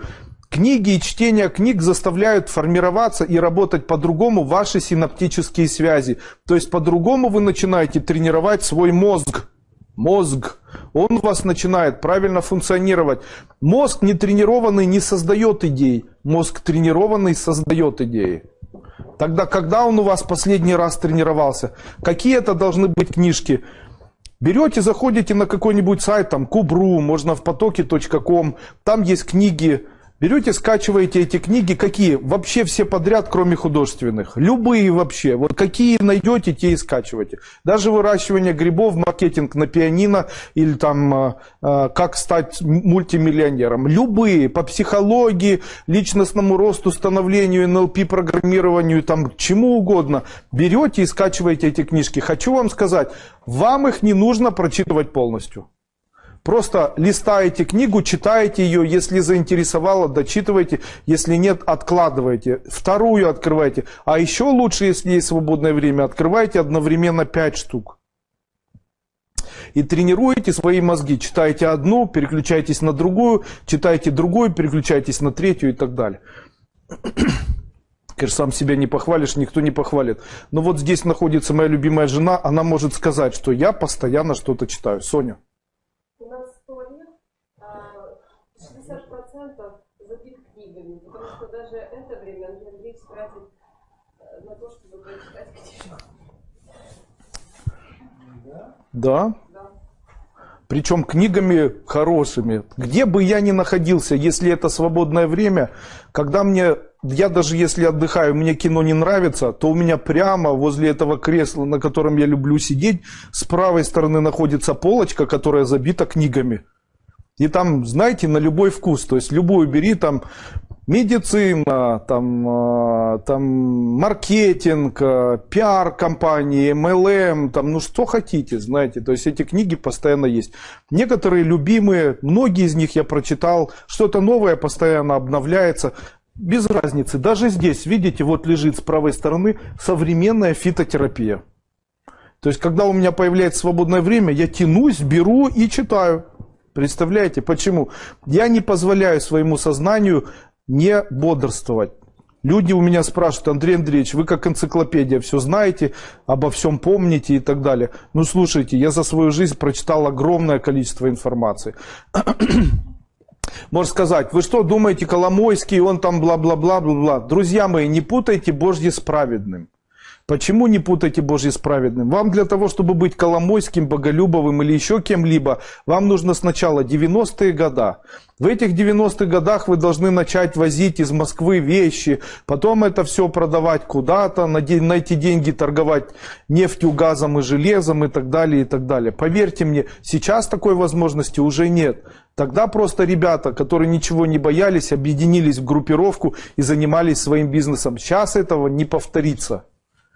Сейчас исключительно умные люди в эпоху вот такой интервенции высшей управляющей власти и в эпоху бездумности управляющей власти могут вылезти только на одном, на том, что их мозги начинают очень быстро и хорошо работать. А это невозможно, если вы не читаете дополнительно. Чтение в этом случае является одним из самых важных элементов. Я почему успешный? Я научился читать в 3 года. И с 3 лет я прочитал огромное количество информации. Со временем эта информация выкладывается и со временем становится твоей информацией. Даже если вам 101 или 78 и так далее лет, все равно читайте.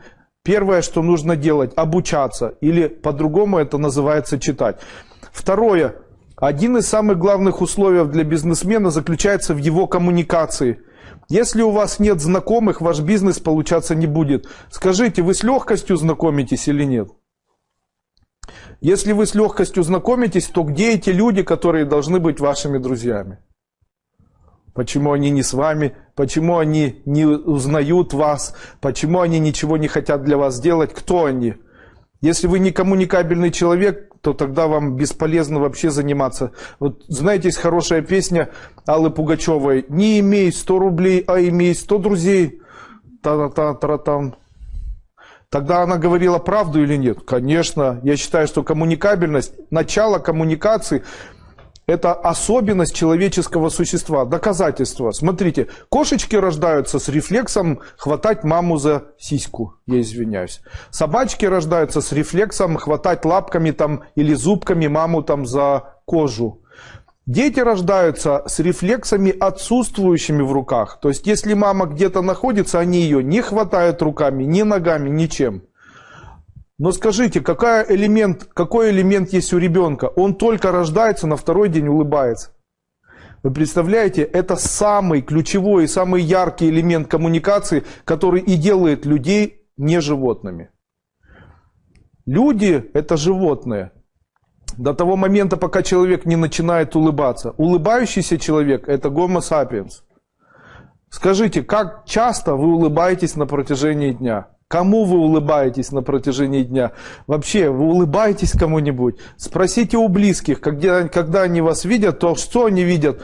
Угрюмый уксус или угрюмое серое существо? Или они все-таки видят добродушного, доброго, улыбающегося человека? Знаете, иногда такие люди заходят, что мне кажется, что самая лучшая таблетка для них – это дать возможность человеку понять, что такое улыбаться. Знаете, мне кажется, если бы им провести операцию, заставить улыбаться, у них бы в жизни очень много всего было. Люди мне пишут, мне стыдно просто было за людей. Я вам сейчас даже прочитаю. Мне просто стыдно было. Прямо вот как учителю эзотерической школы, которому пишут ученики вот такие вот слова. Вообще сейчас их прочитаю. Мне было стыдно. Я понимаю, что это не ученики пишут.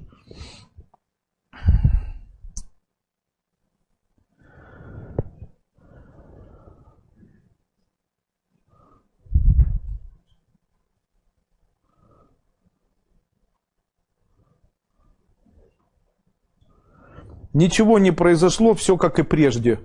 Это ужасные слова, ужасные. А где же вера? Какие нужно было писать слова? Как ученики школы, которые прошли первую ступень, нужно было писать: «Скоро будет офигенно, ура, мы уже прошли с НГЯ третью часть». Что это такое? Ничего не произошло, все как и прежде. Не нужно дальше продолжать вообще. Вот кто написал «ничего не произошло, стало только хуже», не нужна вам эта школа. Идите домой. Хотите попросить у меня, я вам деньги верну вообще.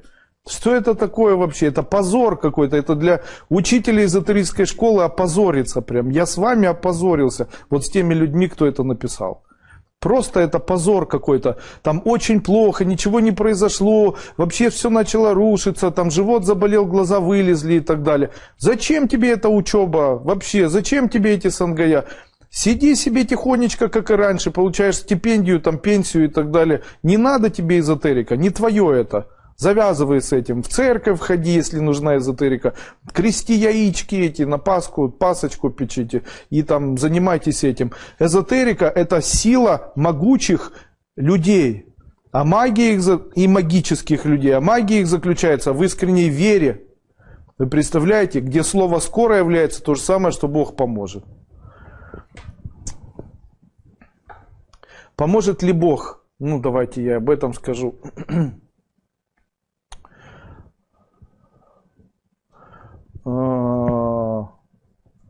Скажите, кто не знает молитву такую, которая называется «Да воскреснет Бог, расточатся врази его, и бегут от лица его ненавидящие его, яко исчезает дым, да исчезнет, и катает воск перед лицом огня, да погибнут бесы перед лицом любящих Бога». Слышали, да, эту манту? Смотрите, она начинает, вернее, молитва, она начинает со слов «Да воскреснет Бог». Тогда тире, мы живем в мире, когда Бог не воскрес? Тогда как нет, если мы ходим на Пасху, или мы празднуем праздник Пасхи, который связан с тем, что Бог уже воскрес? Так он что, воскрес и умер? Что-то не понял, что-то не понял. То есть те люди, которые придумали одну из самых знаменитых христианских молитв, они сказали, пусть воскреснет Бог, они что, забыли, что Он уже воскрес, и ради этого и праздник проводится?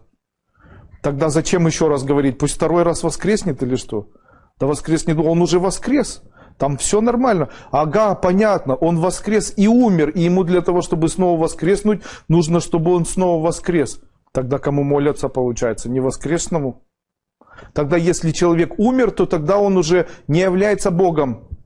Почему? Потому что если человек был человеком, и его смерть забрала, и он воскрес, то он стал Богом. А если человек стал Богом, то тогда он как Бог. Он никогда не умрет больше. Он будет жить вечно. Он всегда будет вездесущий и везде находящийся. Тогда нельзя говорить, пусть воскреснет Бог.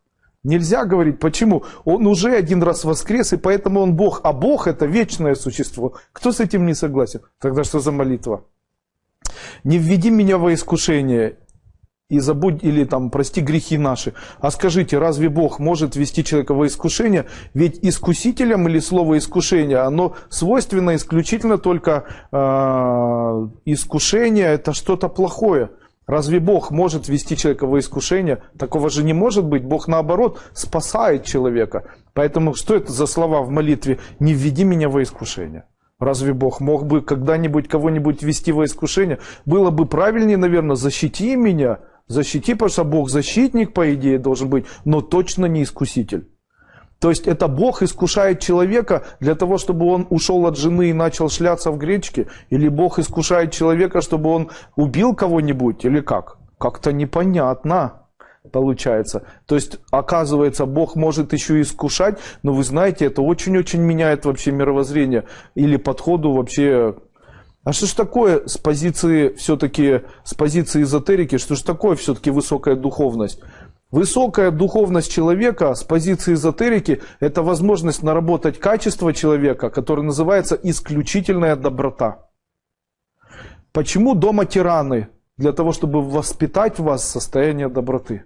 Почему у вас болезни? Потому что часто злились, болезни образовались. На кого? На себя, на людей, на кого-то. Людей так воспитывают, что они потом говорят, я очень добрая, это моя проблема, теперь я буду для всех сволочью. Это, знаете, один и тот же процесс одних и тех же людей. После этого ты сволочь, дело только времени до того момента, когда тебя жизнь поломает. Ладно, сейчас не об этом. Итак, все-таки вернемся к деньгам, там я не договорил. Итак, обучайся, коммуницируй или улыбайся, знакомься, дружи. И дальше, самое страшное слово, которое называется «действуй». И здесь сразу хочется сказать, а если мне страшно, действуй. А если я не хочу, действуй. А если мне все сказали, что этого нельзя сделать, действуй. А если этого никто не смог сделать, действуй. А если я вообще буду первый, действуй, не сомневайся. Единственное объяснение бездействия человека – это страх. Страх любой, он убирается при помощи действия. Человек говорит, я не знаю, с чего начать. Начать нужно с действия. Скажите, что мешает Андрею изготовить тушенку и продать ее на базаре? Одни люди поделятся на две части. Одни скажут, нет, это тушенка, ее нужно сертифицировать, этикетку сделать и так далее, и так далее. А вот мне ничего не нужно будет, и ему ничего не нужно. Он купил утку или курицу, дома наварил, после этого разрезал на части, поперчил, посолил, в банке закопал, на базар отнес.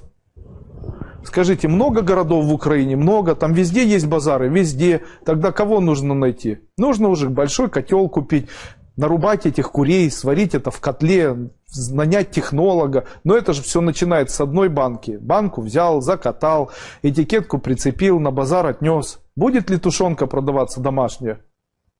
Конечно. И грибы домашние будут продаваться, и кукуруза домашняя будет продаваться. Все хочешь. Люди говорят, мы не знаем, как зарабатывать. Что вы говорите вообще? Сейчас такое большое количество всего есть. Мужчина пришел и мне говорит, я покупаю бэушную кожу, ее склеиваю на тряпочки, и после этого шью женские сумочки, продаю по всему миру через интернет. Я говорю, вот это да. Я говорю, а чем жена занимается? Он говорит, жены у меня нет, но есть подруга. Моя подруга, она делает домики для кошек, продает в Германию. Она из картонок выпиливает вот дома электролобзиком, после этого склеивает, красит, и это домик для кошечек. Скажите, хороший вид бизнеса? А то. Слушайте, у меня друг купил термопласт-автомат, заказал только одну матрицу. Эта матрица была, это коробочка для того, чтобы коты ходили в туалет. Коробочка и кисточка. И делает только коробочку, кисточку, упаковывают и ставят штампик их компании.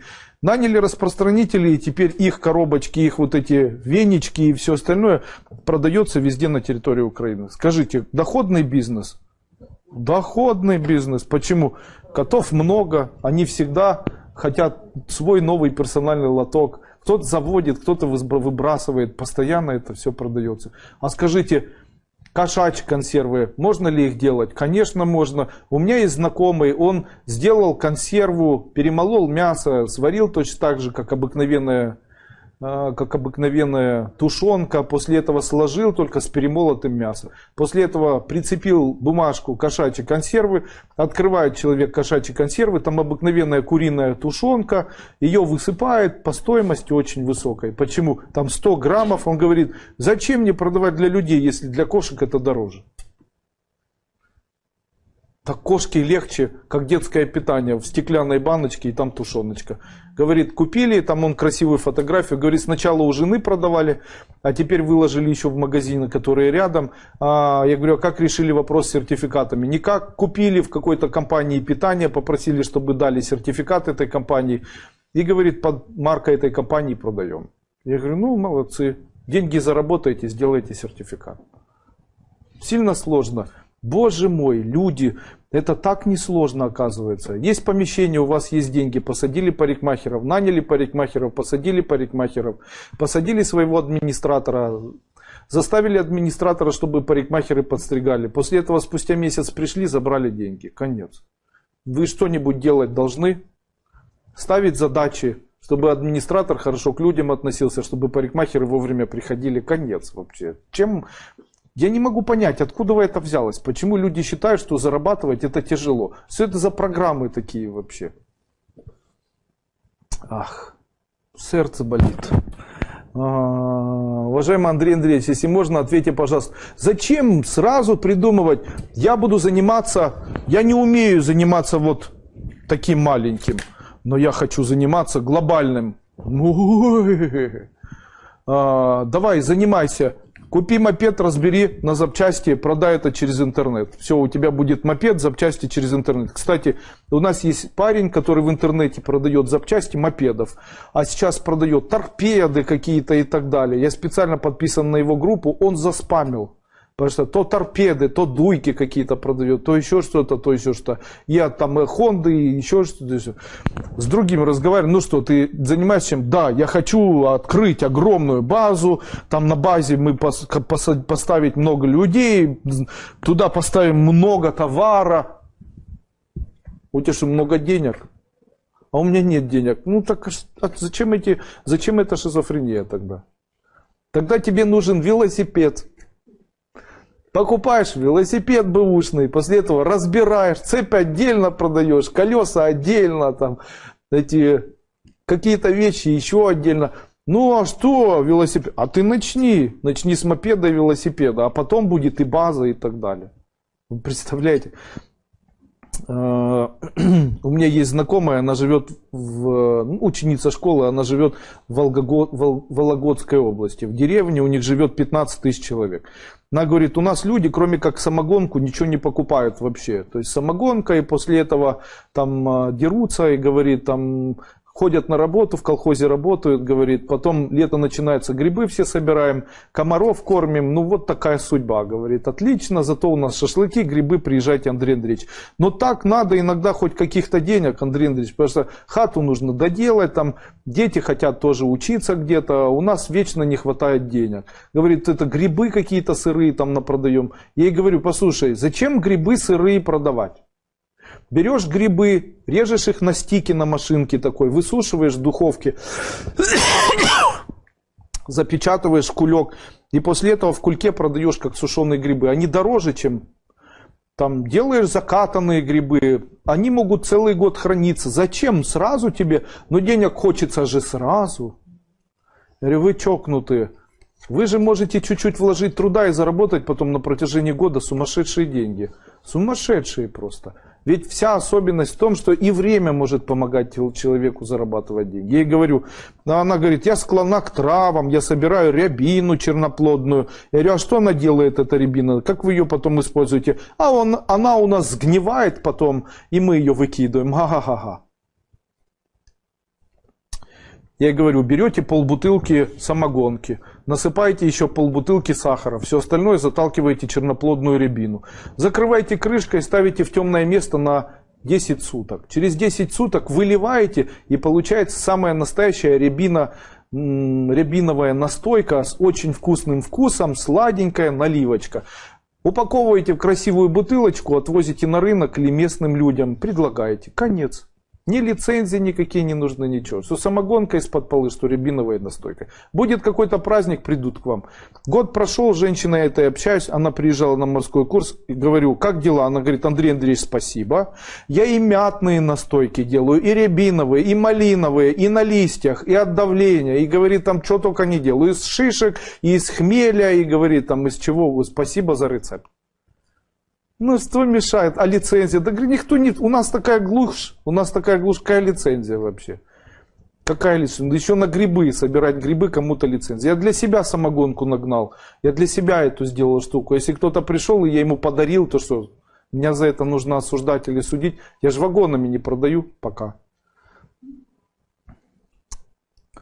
Сегодня разговаривал, не сегодня, а несколько дней назад разговаривал с народным депутатом и говорю ему... Он говорит, я там с гомосексуалистами, которые работают в Верховной Раде, разговор почему-то об этом зашел, он говорит, я с гомосексуалистами, которые работают в Верховной Раде, я с ними здороваюсь, но не всегда руку подаю, я им руку не подаю, но я к этому хорошо отношусь, я же не на зоне, я ему говорю, пока. И он так не заметил, знаете, а потом насупился вот так вот, знаете. Я говорю, да я пошутил, все хорошо. Кто же вас посадит, вы же памятник, все в порядке. А вот что хочу сказать, я читала ваше заклинание, вдруг чудеса. Некоторые люди, которые много добра делали, ничего взамен не получала. Боже, что это? Вдруг получила подарки. Была в шоке. Я не знаю, как все работает, но всю энергию, о чем вы говорите, делаю практики, все чувствую. Не знаю, как это происходит. Много чего могу еще рассказать. Человек не должен писать, я знаю или не знаю, как это работает. Почему? Не знают люди, как это работает. Понимаете?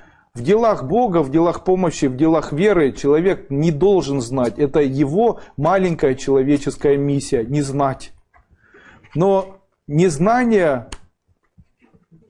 Да, не избавляет от ответственности. Есть законы. И эти законы, они прописны. Вот кто законы найдет, тот будет и богат, и счастлив, и знаменит, и так далее. Самый правильный закон – это адвайта. Это когда тебе все равно. Все равно будет или не будет. И в адвайте очень важен, если просто жить по принципу адвайты, то это приведет к анархизму. То есть мне все равно дети, мне все равно жена, мне все равно и так далее. В адвайте это все равно. Но в анархизме это все равно. Но в адвайте есть второй закон, который без первого невозможен, как первый без второго. Этот закон, он звучит так. Тебе все равно, но ты веришь, что будет хорошо. Тебе все равно, но ты веришь, что будет хорошо. Поэтому обыкновенная адвайта все равно. Адвайта от дуйко тебе все равно, но ты веришь все равно, что будет хорошо. Понимаете, все равно будет хорошо. То есть нечем заплатить за квартиру. Скоро будут деньги, заплачу за квартиру. Тот, кто не услышит и использует там коды, заклинания, практики и так далее, должен понимать. Я 100 раз говорил уже о философии, еще раз хочу повторить. Без философии любая эзотерика это как бесконечная игра с огнем и электричеством. Придет время, это электричество долбанет. Давайте сегодня напишем, и я прочитаю. Кого долбала эзотерика? Вот скажите, у кого были вот такие случаи, когда вы занимались эзотерическими практиками, делали там я не знаю, там медитациями занимались, там симароном занимались, там паоша занимались, и после этого у вас был или там делали обряд приворота, отворота, там с глаза убирали и так далее, там на картах, я не знаю, в общем, что в церковь ходили. Скажите, вот можно ли сказать, что у вас был ключевой момент жизни, когда после этого все и обвалилось там тарарам? Вот скажите, от чего? Напишите мне, я зачитаю, чтобы люди не влазили в это. Чтобы люди не влазили. Знаете, сколько там людей пишут? Увейцы пишут из города Харькова, там их миллион. Пишут и учатся сейчас в школе нашей. Тайпанг, это та же самая Увей, там Лисовская, Шеп, и там, знаете, целая куча вот этих людей. Знаете, есть даже там форумы, где обсуждают там дуйко, там какой дуйко плохой, хохла гуру и так далее, и там всем тому подобное. Конечно, если я хохла гуру, то тогда почему, второй вопрос, тогда почему я транслируюсь на весь мир? Если бы я был только исключительно хохлогуру, я бы транслировал бы на украинском языке только для жителей Украины. А так ведь я транслирую на весь мир, после этого выкладываю в Ютубе, не ограничиваю поисковую систему и даю возможность слушать мои семинары. Сейчас они есть уже в переводах там на разные языки.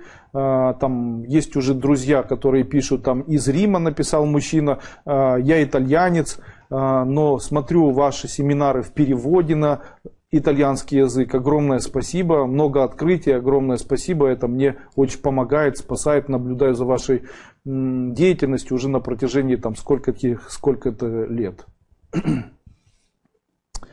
В церкви ставила свечи, крестила магазин свечами, в итоге закрылась. Люди перестали ходить. Пункт номер 1. Свечи, которыми крестят магазин, они приводят к тому, что магазин закрывается. Такое есть. Такое есть. Почему? Потому что свечи это огонь, а огонь сжигает программы.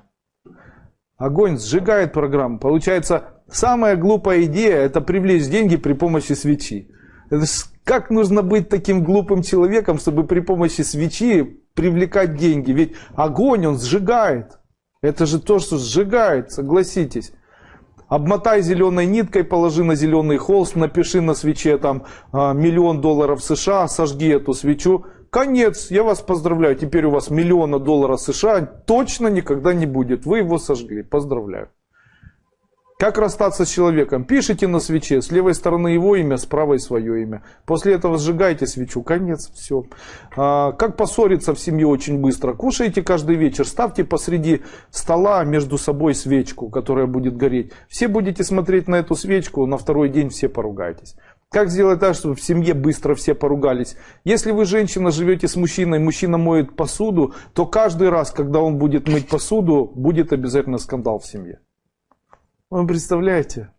Мужчины, не трогайте посуду, это приводит к скандалу. Мужчина не должен прикасаться к посуде вообще. Женщина должна дать и должна забрать. Тогда он в дом принесет. Это ритуалы такие, представляете? Кто не знает, не избавляет от ответственности. Те мужчины, которые начинают в доме мыть посуду, если есть хозяйка, занимают элемент хозяйки. И муж, допустим, будет плохо относиться к своей жене. Вы, мама или сестра, пришли помыли посуду, после этого муж будет относиться к маме как к жене. Ну так же не должно быть, правильно? То есть если вы хозяйка, у вас муж, то вот вы и мойте. Скажите, когда в этом году можно сделать свадьбу? 5 сентября-22 сентября. Как назвать мальчика, который родился в ноябре 2018? Назовите его Андреем. Я доволен своей жизнью. Можно в честь меня назвать, я был бы очень рад. Будет счастливый, знаете. Только фамилию не надо мою. Хочу разделить с вами свою радость. Спустя 1,5 года с вашей школы Кайлас наконец-то родился внук. Ура! Доброго вечера всем присутствующим. Уважаемый Андрей Андреевич, если можно, ответьте, пожалуйста, что это может быть? Когда муж идет по улице или едет в транспорте, и мимо него проходят какие-то старые бабушки, а сегодня какой-то блаженный молодой человек, они крестятся, спасибо. Когда они идут и смотрят на вашего мужа и крестятся, это говорит о том, что у вашего мужа, скорее всего, есть большое количество накопленной астральной энергии. А это говорит о том, что он очень терпеливый человек. Этому человеку необходимо пройти первую ступень и получить посвящение в первую ступень, чтобы этой астральной энергии не было. Здравствуйте, Андрей Андреевич. Расскажите, пожалуйста, как влияет форма и надписи на визитной карточке на бизнес? Никак. Сделайте золотую визитную карточку бизнеса, который в плохом месте находится, где нет людей и куда никто не ходит. И раздайте бесплатно эти карты. Так вот, никто и не придет. Ничего не влияет. Визитные карточки. Вот женщина дала визитную карточку. Зачем мне эти 2 визитные карточки? Что она хотела этим сказать? Вот они лежат, и у меня еще и отрывная какая-то, видите? То есть она должна там отрываться. Тоже женщина пришла и говорит: Андрей Андреевич, я вас просканирую. После этого вы должны приложить рукой там к сканеру. После этого я положил руку, она сверху свою руку. После этого скан показал там что-то очень плохое. После этого говорит: а давайте вашу жену. Жена положила, а я смотрю, положит свою руку или нет. Свою не положила. Естественно, я промолчал, хотя бы мог сказать, потому что являюсь человеком наблюдательным. Но больше, конечно же, общаться с таким человеком я не буду. Почему? Потому что это обыкновенная манипуляция, знаете, и ложь чистой воды. Вот так вот. Уже если должно быть честно, то все, пусть будет честно. Я не знаю, она там фибронеоновым каким-то излучателем там делала анализ. После этого дала нам всем задание и ушла домой, знаете. Мама приезжала, всем задания дала, всех побила и уехала домой, знаете, ну вот так. Что хотела, не сказала, да. Расскажите про зеркала. Соседка напротив, мы живем на перекрестке, выставляла настенное зеркало в новогодние праздники в полнолуние, направлено на наш дом. Как это может подействовать? Не бойтесь никак, а на нее подействует плохо. Зеркало, направленное от дома, является астральной дверью для попадания астральных сущностей из внешнего мира в дом. То есть, если она на зеркало прицепила... Скажите, вы много видели зеркальных домов? Наверное, видели, есть зеркальные дома. Так вот, сейчас, в последнее время, зеркальные дома никто не строит. Почему? Зеркала в васту, допустим, зеркала в васту являются элементами астрального входа. Вот смотрите, если вы смотрите в зеркало, то от вас может астральная энергия заскочить туда, и из вашей квартиры может заскочить туда, и к вам уже не выскочить. То есть она туда уходит. А если зеркало к стене развернуть, то тогда оно от соседей будет заскакивать. И есть такой вариант, что оно будет проникать в вас, сюда, в вашу квартиру. Если на стене прицепить зеркало, то это как астральные энергии. С северной стороны, на северной стороне двигаются те энергии, которые вызывают у людей страдания, болезни костей, болезни жара и холода и болезни смерти или болезни, которые приводят к смерти на северной стороне. Поэтому и человеку не рекомендуют спать головой на север. Это плохо. Люди, спящие головой на север, с ума сходят. Представляете?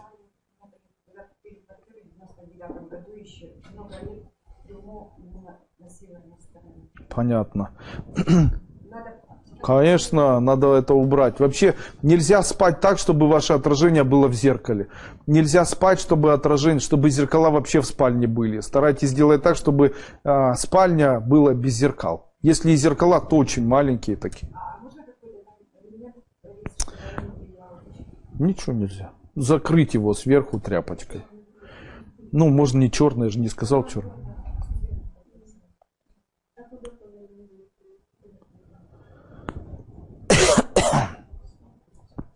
Ходили с женой в церковь, постоянно были скандалы, ухудшение здоровья. А последней каплей было, когда нам земельку для похорон продали, когда мы им сказали, что по Библии нельзя за это брать деньги, они рассмеялись, да еще навязывали отпевание и 40 уст. Ну, отлично. Связался с Life Expert, уволили с работы, проблемы со здоровьем, что делать не знаю, как от них отвязаться.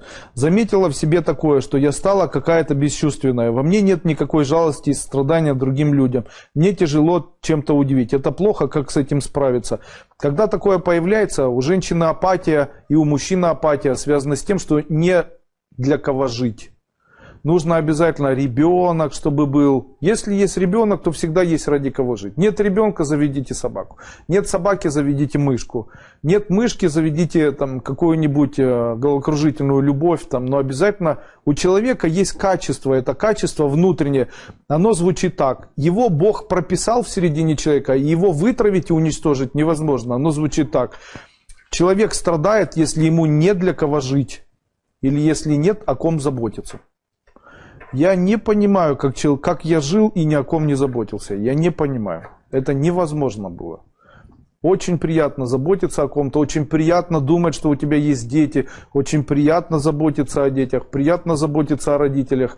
Приятно, когда у человека исчезает это, то он либо становится психически больным человеком, либо ему необходима мотивация. Мотивация — это завести кого-то, кто без тебя не проживет. Это может быть цветок, кошка, попугайчик, да, кто угодно. А если человеку это не помогает, то тогда он должен поставить харизматическую цель. Самая харизматическая цель — это желать славы. Если ничего не желается, желайте славы. Станьте кем-то знаменитым. Как? Неважно. Соберите самую большую самую большую козявку, допустим. Представляете, можно козявки собирать, и она будет самая большая. 100%. Уже минута славы, да. В книгу Гиннесса можно попасть. Люди, с которыми по работе встречаюсь, меня не замечают, даже не здороваются. Очень неприятно. Что можно сделать, чтобы люди уважали и считались? Нужно на груди рисовать, кто скажет, что нужно нарисовать, чтобы люди вас видели на груди, тот получит от меня в подарок бесплатный вход. Какую? Кому из вас давать? Два подарка давать. Хорошо. Таня, и вы можете бесплатно участвовать на платном вебинаре СНГЯ, 4 часть. Итак, звездочка. Вы заплатили уже? Тогда на следующий вебинар пятничный можете прийти бесплатно.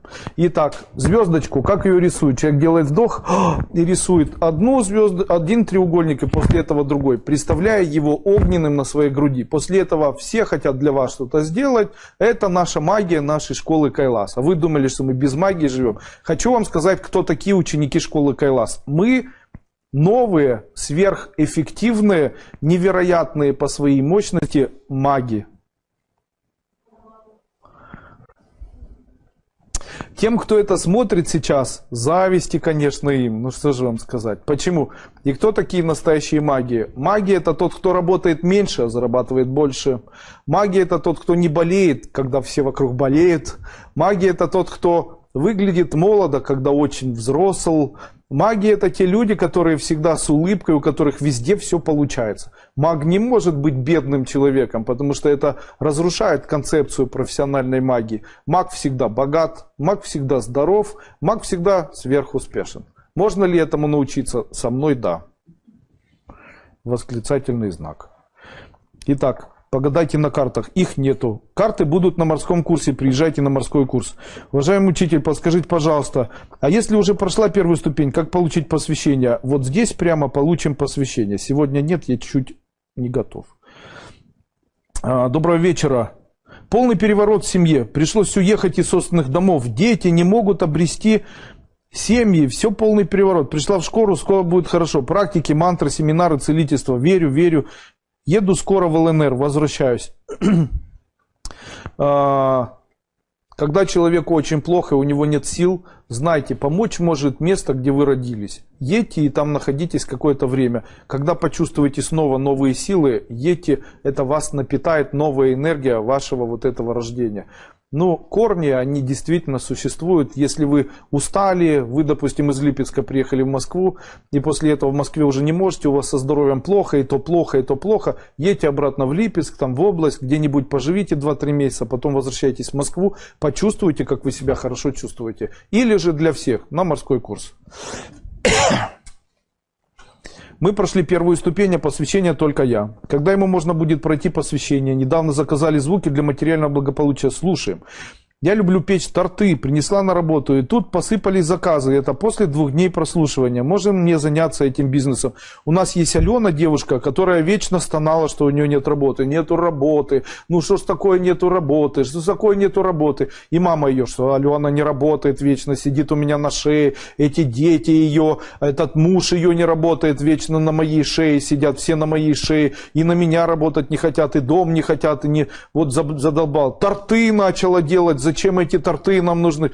Я говорю, поддержи, она же твоя дочь. Ведь семья создана для того, чтобы не заклевывать, а поддерживать. Как же тебе не стыдно, ты же мать. Мать разве должна заклевывать своего ребенка? Она же должна наоборот поддержать его в начинаниях. А если 100 раз не получится, 100 раз не получится, 100 раз не вспомнить, а поддержать, когда получится один единственный раз. У меня тоже только после 40 начало хорошо получаться. Что вам сказать? Конечно же, когда я изменила отношение к дочери и начала ее хвалить, то первое время дочь рыдала. Сейчас дочь, мировой повар, проводит специальные семинары в Германии, в Австрии, в Швейцарии по кулинарии. Мировое имя, это за 3 года. Из деревни в звезды. Представляете, все, что можно было выиграть, она выиграла. Из мастики торты, и украшения, и портреты прозрачные, и эмали, знаете, там чего только не делает, знаете, что-то невероятное вообще.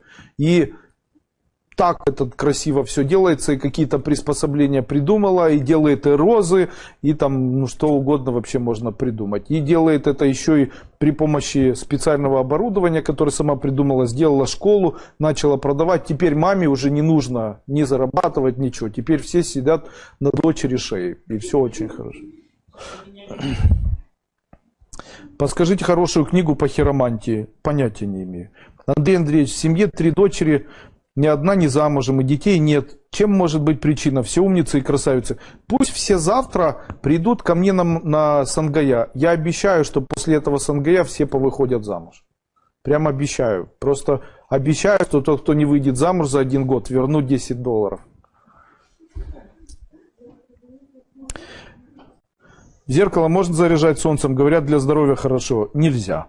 Здравствуйте, Андрей Андреевич. Возможно попасть онлайн, первую ступень или покупать записи? И как можно попасть на морской курс?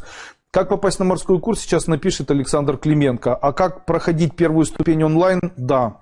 Я рекомендую всем людям, которые раньше проходили первую ступень, пройти еще раз первую ступень онлайн. Она совершенно другая. Это совершенно другое начало.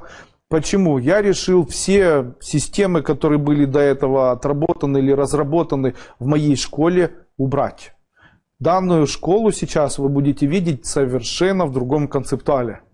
Интереснее, ярче. Почему? Время меняется, эффективность меняется. Также 7 лет работы конкретно руководителем эзотерического направления создали тоже беспрецедентные какие-то условия для понимания того, как это может быть еще более эффективным. И я эффективность или еще более яркую эффективность буду давать во время вот этой первой ступени. И первая, вторая, третья, четвертая, пятая, шестая, седьмая ступени все будут изменены на 100%. Совсем другое. Подскажите, можно ли занавешивать большие зеркала в доме? Да, можно. Про чашку и зоны Хартмана. Можно ли носиком головы по нагреванию голове направлять? Голове носик нельзя. Так какую звезду рисовать? Шестиконечную. Странно, я изучала васту профессионально, и согласно этой науке, то нужно наоборот закрывать юг. Нет, нужно наоборот закрывать север. Вы изучали эту науку, значит не как науку, а как перенауку. Скорее всего, кто-то ее вам неправильно преподнес. Васту утверждает, что север это место, через которое и тибетская медицина говорит о том, что из севера джинны идут, и джинны в исламе тоже с севера приходят и так далее. То есть все с севера выпадает. А если родилась на Украине, а всю жизнь прожила в России? Ну и что? Когда лучше слушать это обретение защиты, второй шум и по сколько минут? Не отвечаю на эти вопросы. Андрей Андреевич, скажите, пожалуйста, золотой талисман, ловушка для денег за $690, его нужно заряжать? Нет. Вы покупаете, одеваете, и ловушка денег работает с вами. Она сделана из золота, с бриллиантами, очень-очень хороший символ. Символ сделан по моему семинару, который называется «Построение символов и знаков», первая часть. В этом году хочу провести «Построение символов и знаков», вторую часть. Также вы сверху видите, наверное, написано «Прямой эфир с Андреем Дуйко». И здесь написано «Морской курс», кнопка. Если на нее нажать, то перейдете к лендингу, где можете записаться на морской курс. Дальше. Сеансы целительства. Переходите, читаете, когда я провожу сеансы целительства, участвуете. Дальше эзотерика лечения глаз. Это семинар, который будет в среду. Сангая ведет Андрей Дуйко. Каждую субботу в 14:00 я буду проводить Сангая. Это будет еженедельно проходить. Завтрашняя Сангая у нас будет деньги плюс успешное замужество или женитьба. Мы будем работать с практиками, которые приводят к тому, чтобы это произошло. Ура! Вы говорили, что те, кому первая ступень школы досталась из неизвестных источников, то практики не действуют. А если ступень досталась в подарок от вас, практики будут действовать? Да. Я хочу вам сказать, что даже тем, кто по непонятным причинам где-то нашел эти первые ступени и так далее, там кто-то подарил, кто-то дал, я дал, на складчинах в складчину купили и так далее, это все будет работать, если вы пройдете посвящение. Ищите возможность получать у меня посвящение. Не нужно чувствовать себя ущербными, не нужно чувствовать, школа для всех, она даже для вас и для тех, кто нечаянно как-то и еще как-то там получил. Все в порядке, я не отказываюсь от учеников, раз прошли, делайте.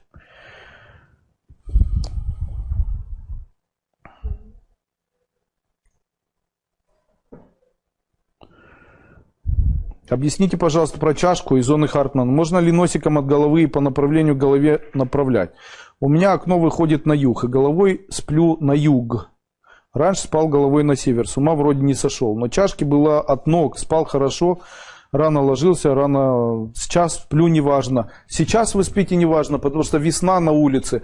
А весной происходят весенние обострения, среди которых основное обострение – это обострение двенадцатиперстного кишечника. Он тромбирует сосуды ног и головы, глаза портятся, это действует плохо на поджелудочную железу, появляются аллергии.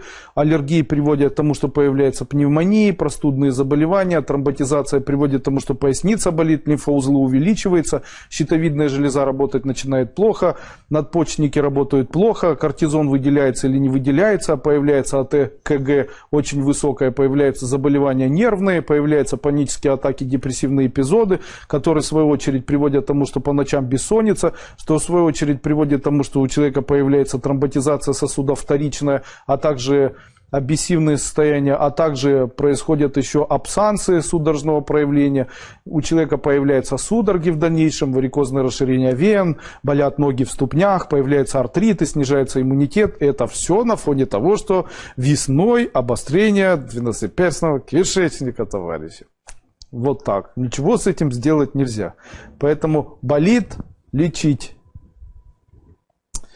Или ждать. Когда ждать? Когда выйдет солнце, и вы привыкнете к тому, как нужно спать, вы начнете просыпаться, засыпать, вам будет лучше, если уже до этого времени останетесь живы. Как улучшить состояние общее весной? Хочу вам сказать, весна любит есть и спать. Весной нужно есть и спать, есть и спать. А что делают люди? Весна — время не спать, много работать и голодать, ведь скоро лето, нужно раздеваться. Та-да! И все. После этого бессонницы на фоне голодания, потому что нужно выглядеть хорошо. Сейчас заниматься физкультурой — это самое печальное дело. Сейчас ваши мышцы, они в самом плохом ригидном состоянии, как никогда-либо. Если сейчас начинать делать какие-то приседания и так далее, то вот сейчас разорвать мышечные ткани гораздо лучше, чем вообще на протяжении всего года. Зимой нормально, а вот сейчас плохо. Поэтому сейчас надо есть и спать, есть и спать. Если сейчас есть и спать, то тогда уже весной, когда она наступит, у вас будет и силы, и отдохнувшее состояние, и не будет подниматься давление и так далее. Вот так. А сейчас все худеют, не спят, нервничают. А? Зимой еле спали. Сейчас, по-моему, весна пока еще не наступила. Обращаем ваше внимание на тот факт, что записью данного практикума могут пользоваться только участники прямого эфира, пройдя по полученной ссылке.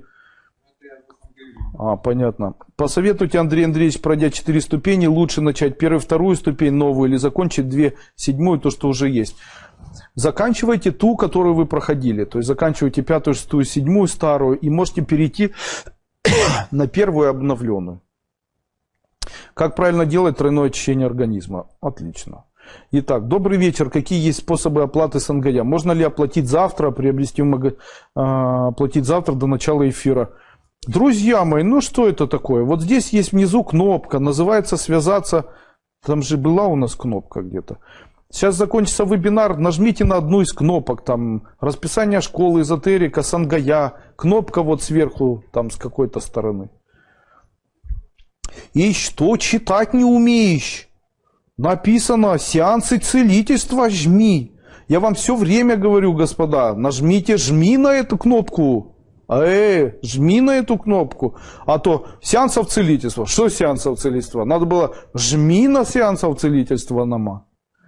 Да что это? Эзотерика лечения глаз. Что? Жми на эзотерика лечения глаз надо было. Ведет Сангая Дуйко. Поздравляю его. Почему не жми на... Бесплатный вебинар. Жми на бесплатный вебинар. Кнопочка внизу. У нас, если не написано жми, не жмут. Вот внести пожертвования жмут. Внести пожертвования. Ощущение такое, как будто никто ничего не читает. Вот сайт создан, все написано, никто ничего не читает. Написано четверг сеансов целительства. Кто это писал? Что это за сеансов целительства? Что это? Дальше эзотерика лечения глаз. Что эзотерика лечения глаз? Прямой эфир с Дуйко. Жми на кнопки внизу, нужно написать. Ну как так вообще? Жми на кнопки внизу. И мигающая кнопка Сангая. Меня жми, да. Или туда, вот туда жми. Про мытье посуды мужчиной в точку. Согласен. Можно ли женщине зарабатывать деньги и влияет ли это на ссоры в семье? Нет. Ни женщина, ни мужчина могут не работать, если на них работает кто-то. Да, другие женщины и мужчины.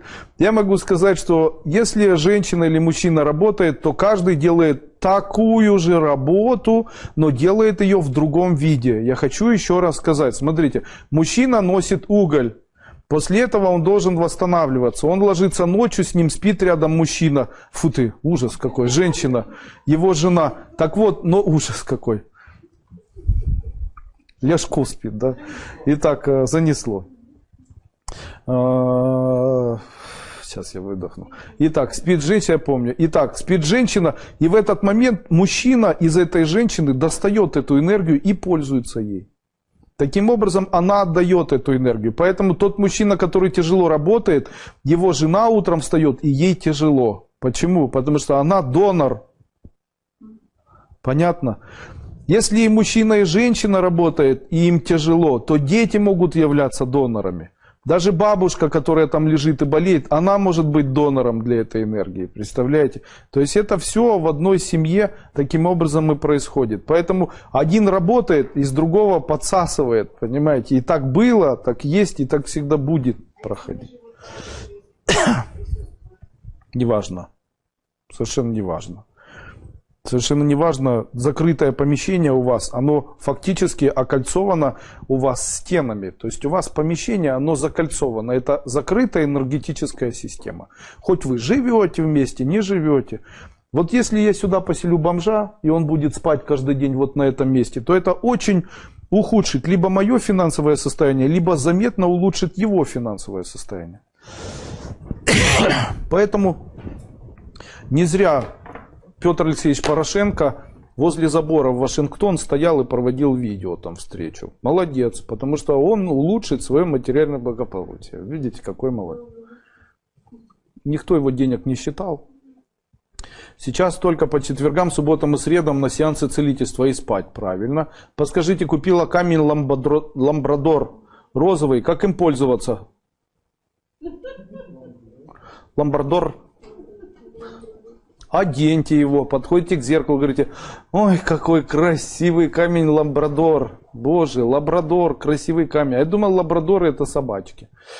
Подскажите наиболее удачную астрологическую школу для прогноза. Да не знаю я никаких астрологических школ. Что вы от меня хотите? Я руководитель эзотерического направления, но называется школа Кайлас. Что вы от меня хотите?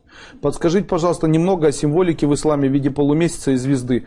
Читайте Коран, там написано, что когда выходила звезда и когда месяц выходил, то в этот момент с пророком Аллах начинал общаться. Он всегда говорил ему: бисмилляхи рахмани рахим, после этого ля филя даус рахамди рахима салям алейкум. Таким образом происходило подключение этого человека к информационному полю Аллаха, и этот человек, который стал впоследствии пророком, снимал информацию для всего правоверного мира, исповедующий ислам. Конец. Таким образом, звезда и полумесяц фактически является элементом защиты самого пророка. Но хочу сказать в этом случае немножечко вот такой минус. Сам пророк умер, и он не воскрешал. Таким образом, когда человек умер, он сразу же попал, согласно исламу, в рай. И там ожидает момента, когда все попадут в рай или там не в рай тоже. Понятно? Поэтому он, находясь в раю, не может помогать людям. Понятно? И там в Коране многократно написано: молиться необходимо исключительно Аллаху. Молиться необходимо исключительно Аллаху. И когда говорят там пророк, помоги, это все черная магия. Исключительно черная магия. Итог новогодних видео. Я сегодня хотел, но во всем виноваты люди. Почему во всем виноваты люди? Вот скажите, если приехал к тебе человек с маленьким ребенком, то что тебе помочь маленькому ребенку или подвести итог с видео? А вот если у меня в течение дня сегодня было 7 маленьких детей, которые привели, там, плюс аутизм, плюс у женщин очень тяжелое состояние, у одной вообще там кожа слезла с ноги, там кричали караул, понимаете? И вот, ну вот мне нужно было делать что? Нужно было видео, подводить итоги, или необходимо было все-таки помогать этим людям? Я подведу итоги, не переживайте. Я обещаю, что их подведу до следующих новогодних отзывов. Я знаю, что вы хотите заработать, я не возражаю, я хочу вам честно отдать там $1000, которые обещал. Они у меня есть, эти деньги, не переживайте. Я обещаю, что когда у меня будет свободное время, а свободное время у меня исключительно в воскресенье, я проведу итоги и посмотрю на данный результат. Что может помешать? Ну, вот смотрите, у нашего Вани, Сониного брата, родился сын. Там сейчас Света. Няни в субботу-воскресенье не работают. И мы с 5 детьми в субботу-воскресенье с женой дома. Маленькими. 3 из них маленькие, погодки. Одна еще только ходить начала. Вторая, видя папу, с папы не слазит. То есть она папа на ручки и все. И третья, ребенок, который первые слова сказал огонь, а второе слово кондиционер. Как вы думаете, у нее есть страсть к разбиранию и к поджиганию? Конечно. Если первое слово огонь, а второе слово кондиционер. У нас пульты разбирались до 1 года в полете, прямо в полете. То есть как она это делала, кнопки. У нас, когда мы приехали в Египет, она только родилась, ей было 9 месяцев, у нас было 5 пультов. От кондиционера в одной комнате, от кондиционера в другой комнате. Пульт от телевизора, пульт от видеомагнитофона и настраивающий тюнер пульт тоже. Вот за 1 час все эти пульты были разобраны даже на болтики. Представляете? Ногтями, я не знаю, чем она там это делала. Вот разложено это было просто вот так вот в линию прямо, понимаете. После этого просто собирали веником и выбрасывали. Просто бесполезно было что-то делать.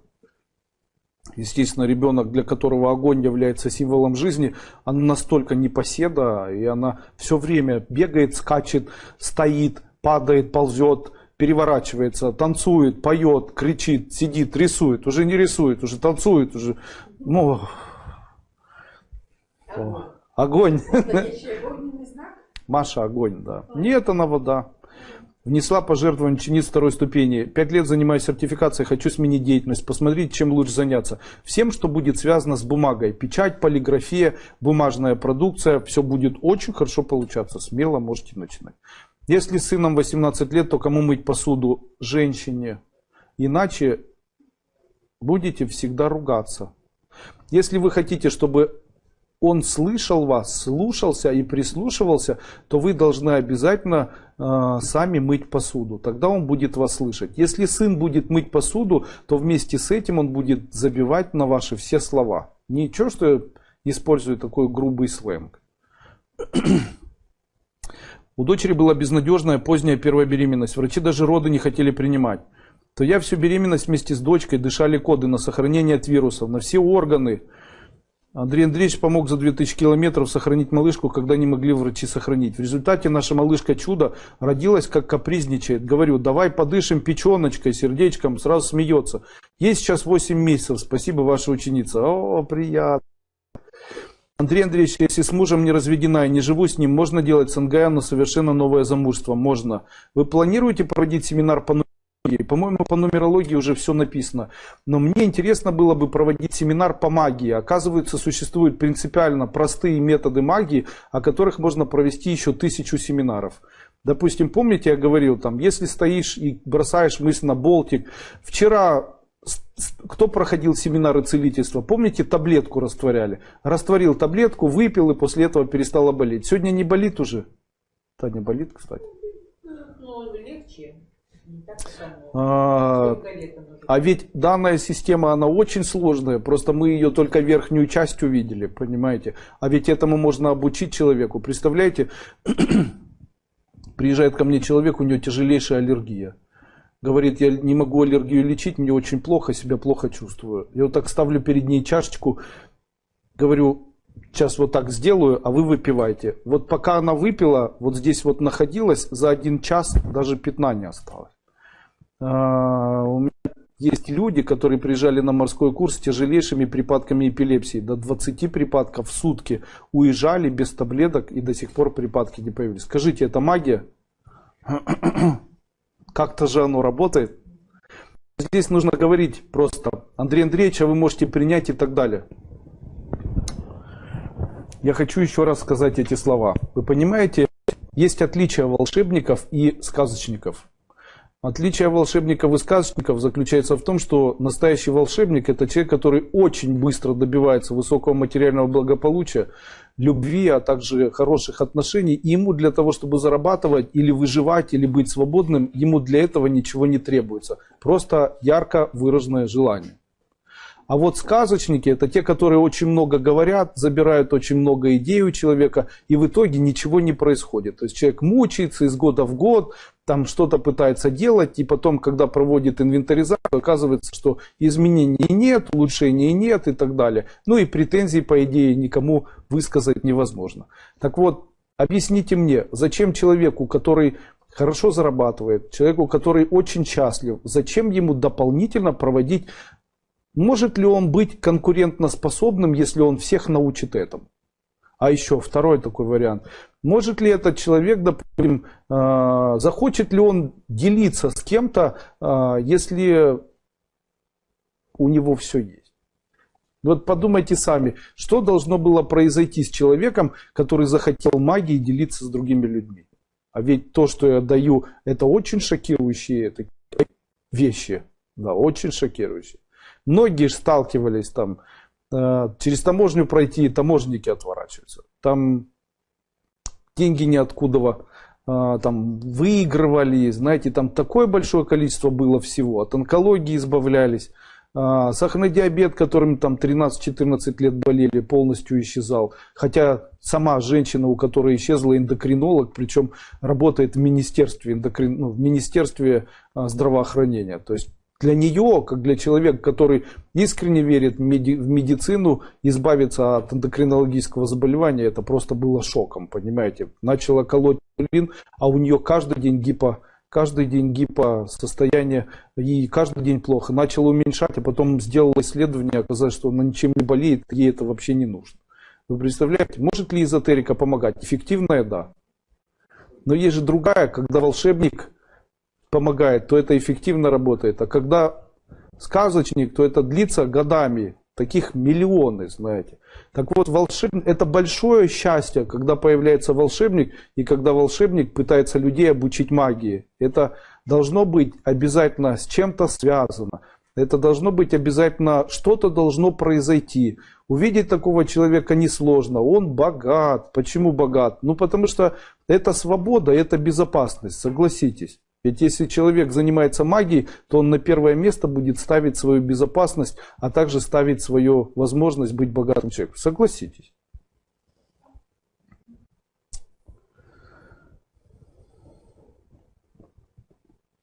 Было. Поэтому, когда волшебник начинает заниматься обучением, то это честь для других людей, они должны стараться. То есть они должны изучить, после этого должны применять, и после этого в шоке от того, что с ними происходит, пребывать. И прислушиваться. Здесь самая большая помеха для таких людей — это слова «да я знаю сама», или «я все сама знаю», «я это все уже сама знала», «я уже все сама постигла». Говоришь «я сам», Бог тебе не помогает. На этом можно все завершать.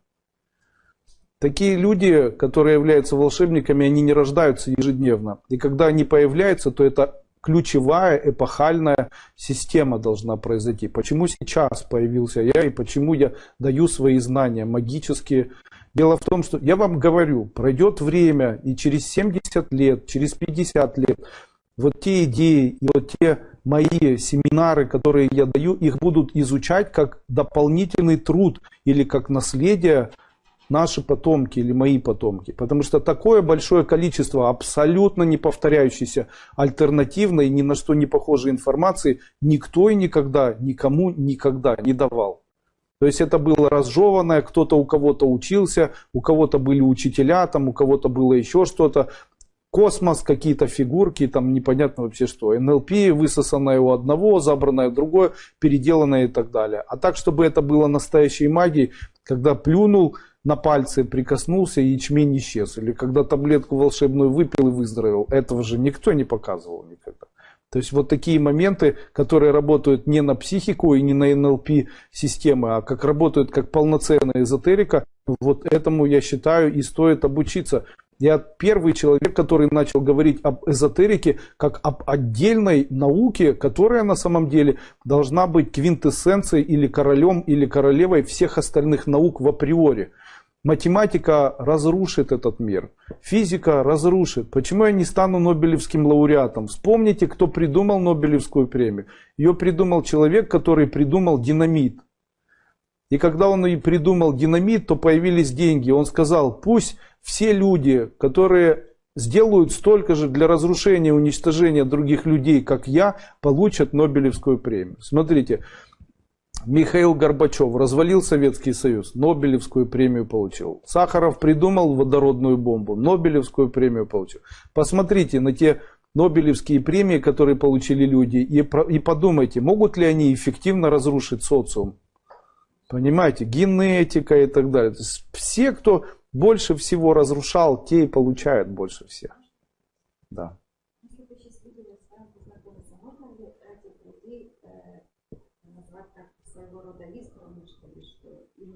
Дело в том, что если человека называть избранным, то тогда... Нет. Дело в том, что если человека называть избранным, это неправильно. Избранные те люди, которые столкнулись с тем, чтобы изучить вот эту информацию. А так человек сам по себе точно такой же, как все остальные люди. Понимаете? Просто время пришло, и люди получили эту информацию. Понимаете? Время пришло, а время это называется дивергенция, инсургенция. Что это еще такое? В 2000 году произошло обнуление цифр. Вот смотрите, первая цифра это уровень сознания и осознанности человека. Все остальные цифры это цифры чувств человека, а также цифры его осознанности чувственной. То есть 1999 год. Те, кто родился в 1999 году, имели цифру 1. Это значит состояние разума единичка.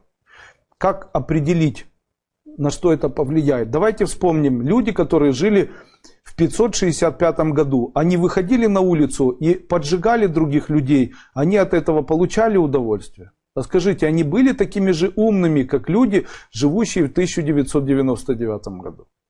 Наверное, нет. Потом произошла единица, то есть количество осознанности или мозга в человеческом теле, в голове увеличилось, но это увеличилось за счет того, что все остальные элементы чувства были полностью аннулированы. Вот что произошло в 2000 году. Дети, родившиеся в 2000 году и после этого времени, фактически родились бесчувственными. Их ничего не интересует, им ничего не нужно, но они невероятно умны. У них сильный аналитический ум, им можно о картинах рассказывать с позиции, насколько она дорогая или дешевая. То есть им не нужно, вот смотри, вот эта линия, вот здесь вот сиреневая с фиолетовым, а здесь художник хотел рассказать о своей тоске по поводу этой женщины и так далее. Им нужно говорить с того, что эта картина была оценена там каким-нибудь фондом 20 миллионов долларов. И после этого они скажут, ой, значит хорошо написано, и будут свято верить, что эта картина красивая. Все, они ее будут узнавать, на нее равняться. Они бесчувственные. Я это называю дивергенты. То есть это дивергенты. То есть это новый социум дивергентов, который был рожден в это время. Дивергентам необходимо знание. Дивергентам необходимо знание, и для того, чтобы уравновесить у дивергентов знания, им необходима одна наука, которая могла бы это все между собой объединять. Почему? Вы уже знаете, как математика привела к тому, что начали выстраивать параболы полета ядер. Вы знаете о том, как в свое время химия привела к изготовлению химического оружия, а физика привела к изготовлению атомного оружия, а медицина привела к тому, что начали трансплантировать чужие органы у совершенно живых людей. Ну и вы знаете, что каждая наука без эзотерики, эта наука, она скорее всего будет приводить к разрушению общества. Любая, посмотрите. Хотели в советское время березы садить на Северном полюсе. Помните, было даже такой плакат, там было написано: и на севере будут яблони цвести. Помните? И после этого Мичурин, который начал придумывать новые системы генетики, начал заниматься генетическими модификациями, создал те яблоки, которые мы считаем не генетически модифицированными. Семеренко, Молдаванка и так далее. То есть мы считаем, что это не ГМО, и на самом деле очень глубоко уже в этом заблуждаемся. Потому что тогда семеренко, которую мы начали кушать, а также груши большие, это были уже генетически модифицированные в Советском Союзе продукты питания. И яблоки, и картофель, и рис, и пшеница были многократно с 1900 уже до, по-моему, 60-х или 70-х годов уже многократно были генетически модифицированы.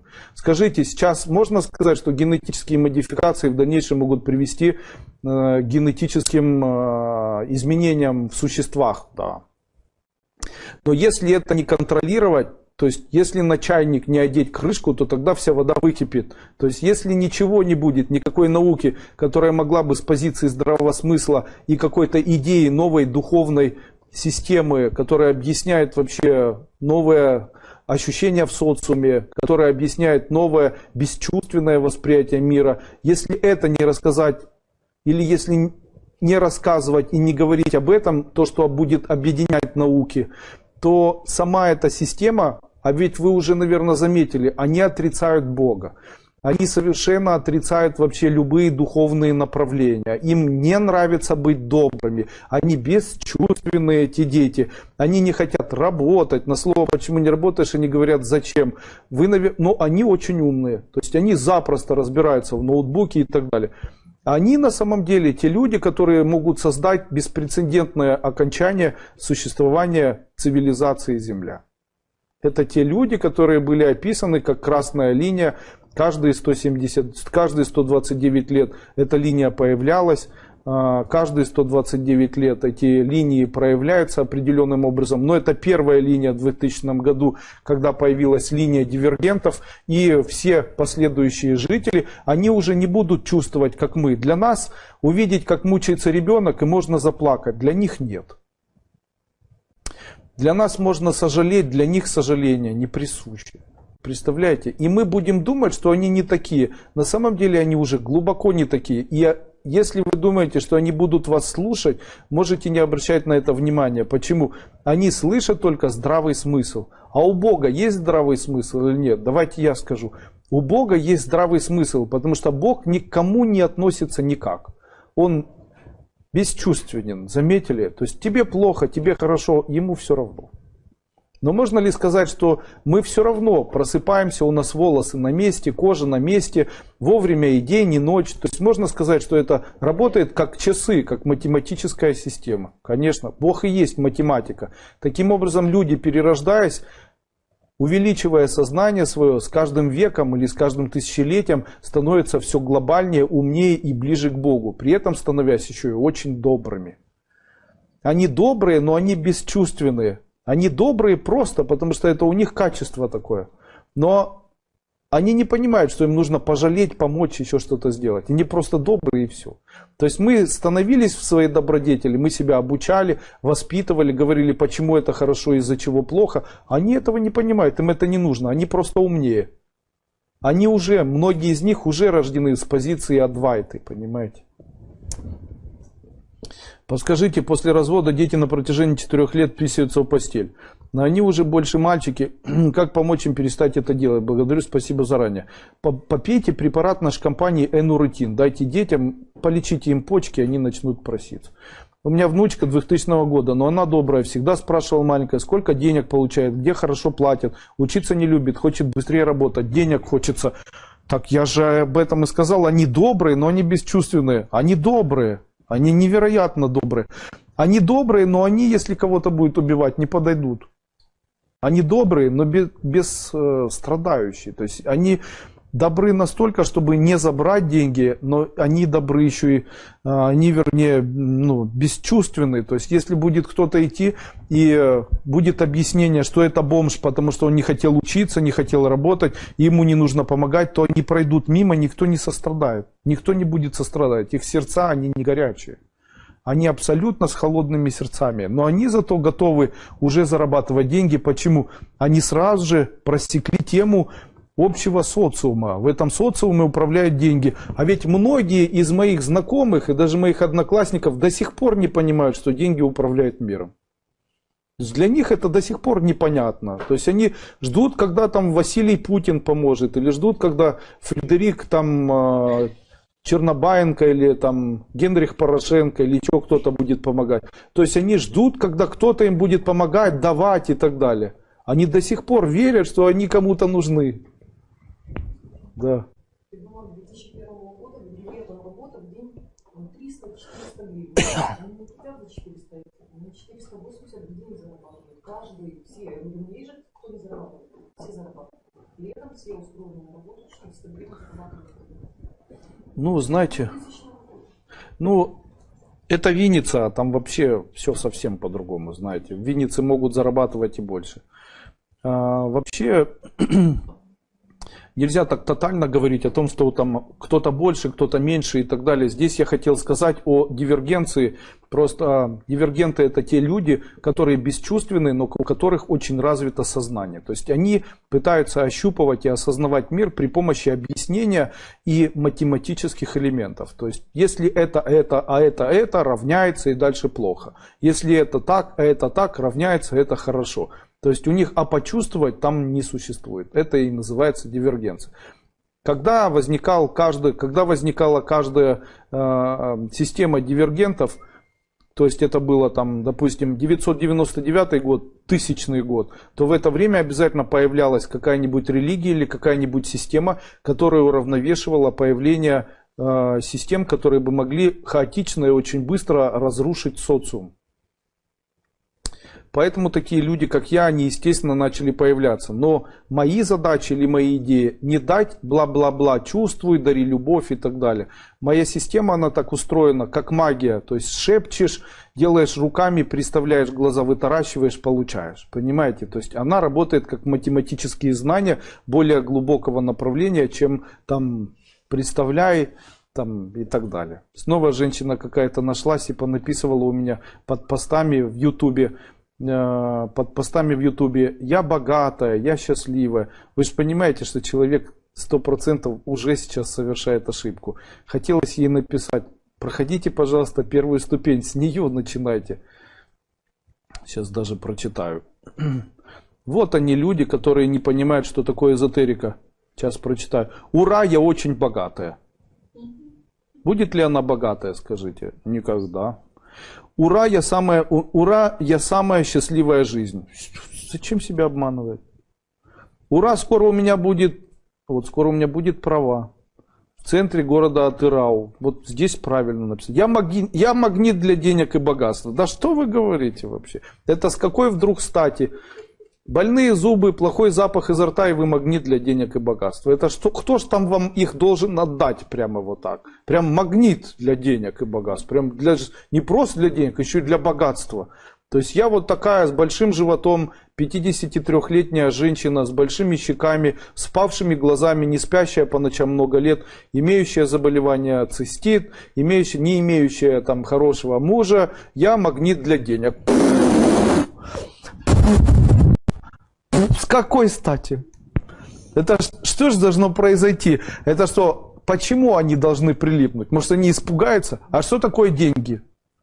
А деньги — это лоск. Представляете? Вот кто может быть человеком-магнитом для денег? Это человек с золотыми часами, с красивой женщиной рядом, там, с белыми зубами, там, или это женщина, которая чувствует себя хорошо, постоянно с красивой прической, ухоженная, с блестящими глазами, думающая еще о том, что в жизни может быть любимый человек. Понимаете? Вот они, лоск. А то, ой, трысь-брысь-дыр-дысь. Появилась магнит денег. Я, бляха-муха, магнит для денег. Теперь все, деньги ко мне липнут, я его магнит. какой вдруг стати деньги должны липнуть? Если вы чувствуете, что вы магнит для денег, выйдите на улицу и начните кричать: люди, кто мне даст денег? Дайте мне, пожалуйста, денег. Вот если насобираете за час $100, то тогда вы магнит. А если вам нахамят, то вы антимагнит. Почему в метро стоят бомжи и им не подают? А вы знаете, что сейчас не подают? И очень часто уже не подают. Почему? Потому что не подают, потому что этот человек не является магнитом для денег. Потому что деньги любят лоск. А если и подают, то так печально. У меня была женщина, которая говорит: Андрей Андреевич, я завтра пойду торговать на рынок и делать буду это первый раз в своей жизни. Андрей Андреевич, как вы думаете, там, во что мне одеться? Я говорю ей: послушай, одень самое дорогое свое платье, сделай самый красивый макияж в своей жизни, одень на себя все драгоценности. Мне говорит: Андрей, что с вами? Я вообще буду в киоске каком-то стоять, и в киоске буду торговать там на ветру и холоде. Я говорю: неважно, неважно, стань магнитом для денег. После этого 2 дня постояла, на 3-й день замуж вышла, понимаете? Почему? Потому что это магнит денег. Потому что женщина. Потому что женщина сама могла придумать: это мне какая разница, одену гамаши, как у Никулина, там, выпью 100 граммов, зачем губы красить, вот еще. Знаете, какие последние слова сказала Жанна д'Арк перед тем, как ее сожгли? Дайте мне губную помаду, которую производит компания Тибетская формула, я накрашу себе губы. Почему? Буду себе гореть, такая красивая, и останусь в сердцах этих людей с такой красивой, яркой губной помадой. А знаете, какие последние слова сказала Миледи, которой палач отрубил по желанию Портоса голову? Конечно же, в народе говорят, что она сказала: дайте мне таблеток. Нет, на самом деле она попросила, чтобы ее подстригли, расчесали и сделали красивый макияж. Почему? Потому что настоящая женщина, она даже перед смертью должна сказать: я хочу выглядеть хорошо. Всем врагам назло. Я считаю, что настоящая женщина, когда у нее хватает сердца, она должна говорить: где таблетки и помада? Почему? Потому что после этого кто-то же должен будет приехать, а вы не накрашенная. Ну что ж такое? Не забывает, женщина никогда не должна забывать, что она прежде всего женщина. Как и мужчина. Мужчина всегда должен помнить, что женщина слабое существо. Поднести, отнести, помочь, поддержать, выслушать, промолчать. Это то, чем отличается настоящий мужчина от всех остальных мужчин. Тем не менее, настоящая женщина — это всегда губная помада, а настоящий мужчина — это всегда плечо, на котором можно повиснуть. Понимаете? Соня, я тебя люблю. Ну что, у нас получился великолепный... Ого! Все, что это с нами? Давайте заканчиваем уже. Сколько же можно? Я желаю вам успехов, хорошего дня. Приходите завтра на вебинар. Также еще раз хочу сказать, что у нас пройдет с 19 по 30 мая морской курс, который будет проводиться на территории Крымской области под Карадагом. Крым, Карадаг, весна 2018 года с 19 по 30 мая. Что мы будем делать во время проведения этого морского курса? Во время морского курса мы будем работать с элементами, которые называются: будем убирать долги, выигрывать в судах. Будем работать с чакрами, увеличивать энергию, выигрывать суды, избавляться от тюрьмы, неприятностей в жизни, от порчи из глазов, проклятий родовых. Будем обретать благородство, работать с деньгами, пожизненный высокий доход и достаток. Будем повышать психическую энергию, увеличивать психическую энергию, увеличивать физические силы. Будут проведены семинары, связанные с целительством. Будут проведены сотни, скорее всего, семинаров увеличения псиэнергии. Будем развивать ясновидение, будем развивать паранормальные способности. Будем работать с тем, что называется улучшение общего самочувствия и так далее. Могу сказать, что те люди, которым не понравится морской курс, могу спустя год сказать, что если ничего не произойдет, можете мне сказать, и я разберусь и объясню, почему у вас ничего не произошло. И помогу, скорее всего, вам прийти в нормальное состояние. Нет ни одного человека, который бы прошел морской курс, и для него бы это было бесследным, то есть не повлияло бы в хорошую сторону на его жизнь. Обычно на второй морской курс не едут уже Почему? Очень жизнь заворачивает так, что все бьет ключом. Знаете, бьет ключом и неплохо бьет. Сейчас морские курсы еще более эффективные. Все, до свидания. Я поехал к своим детям. Приходите завтра на семинар Сангая 4 от Андрея Дойко. До свидания.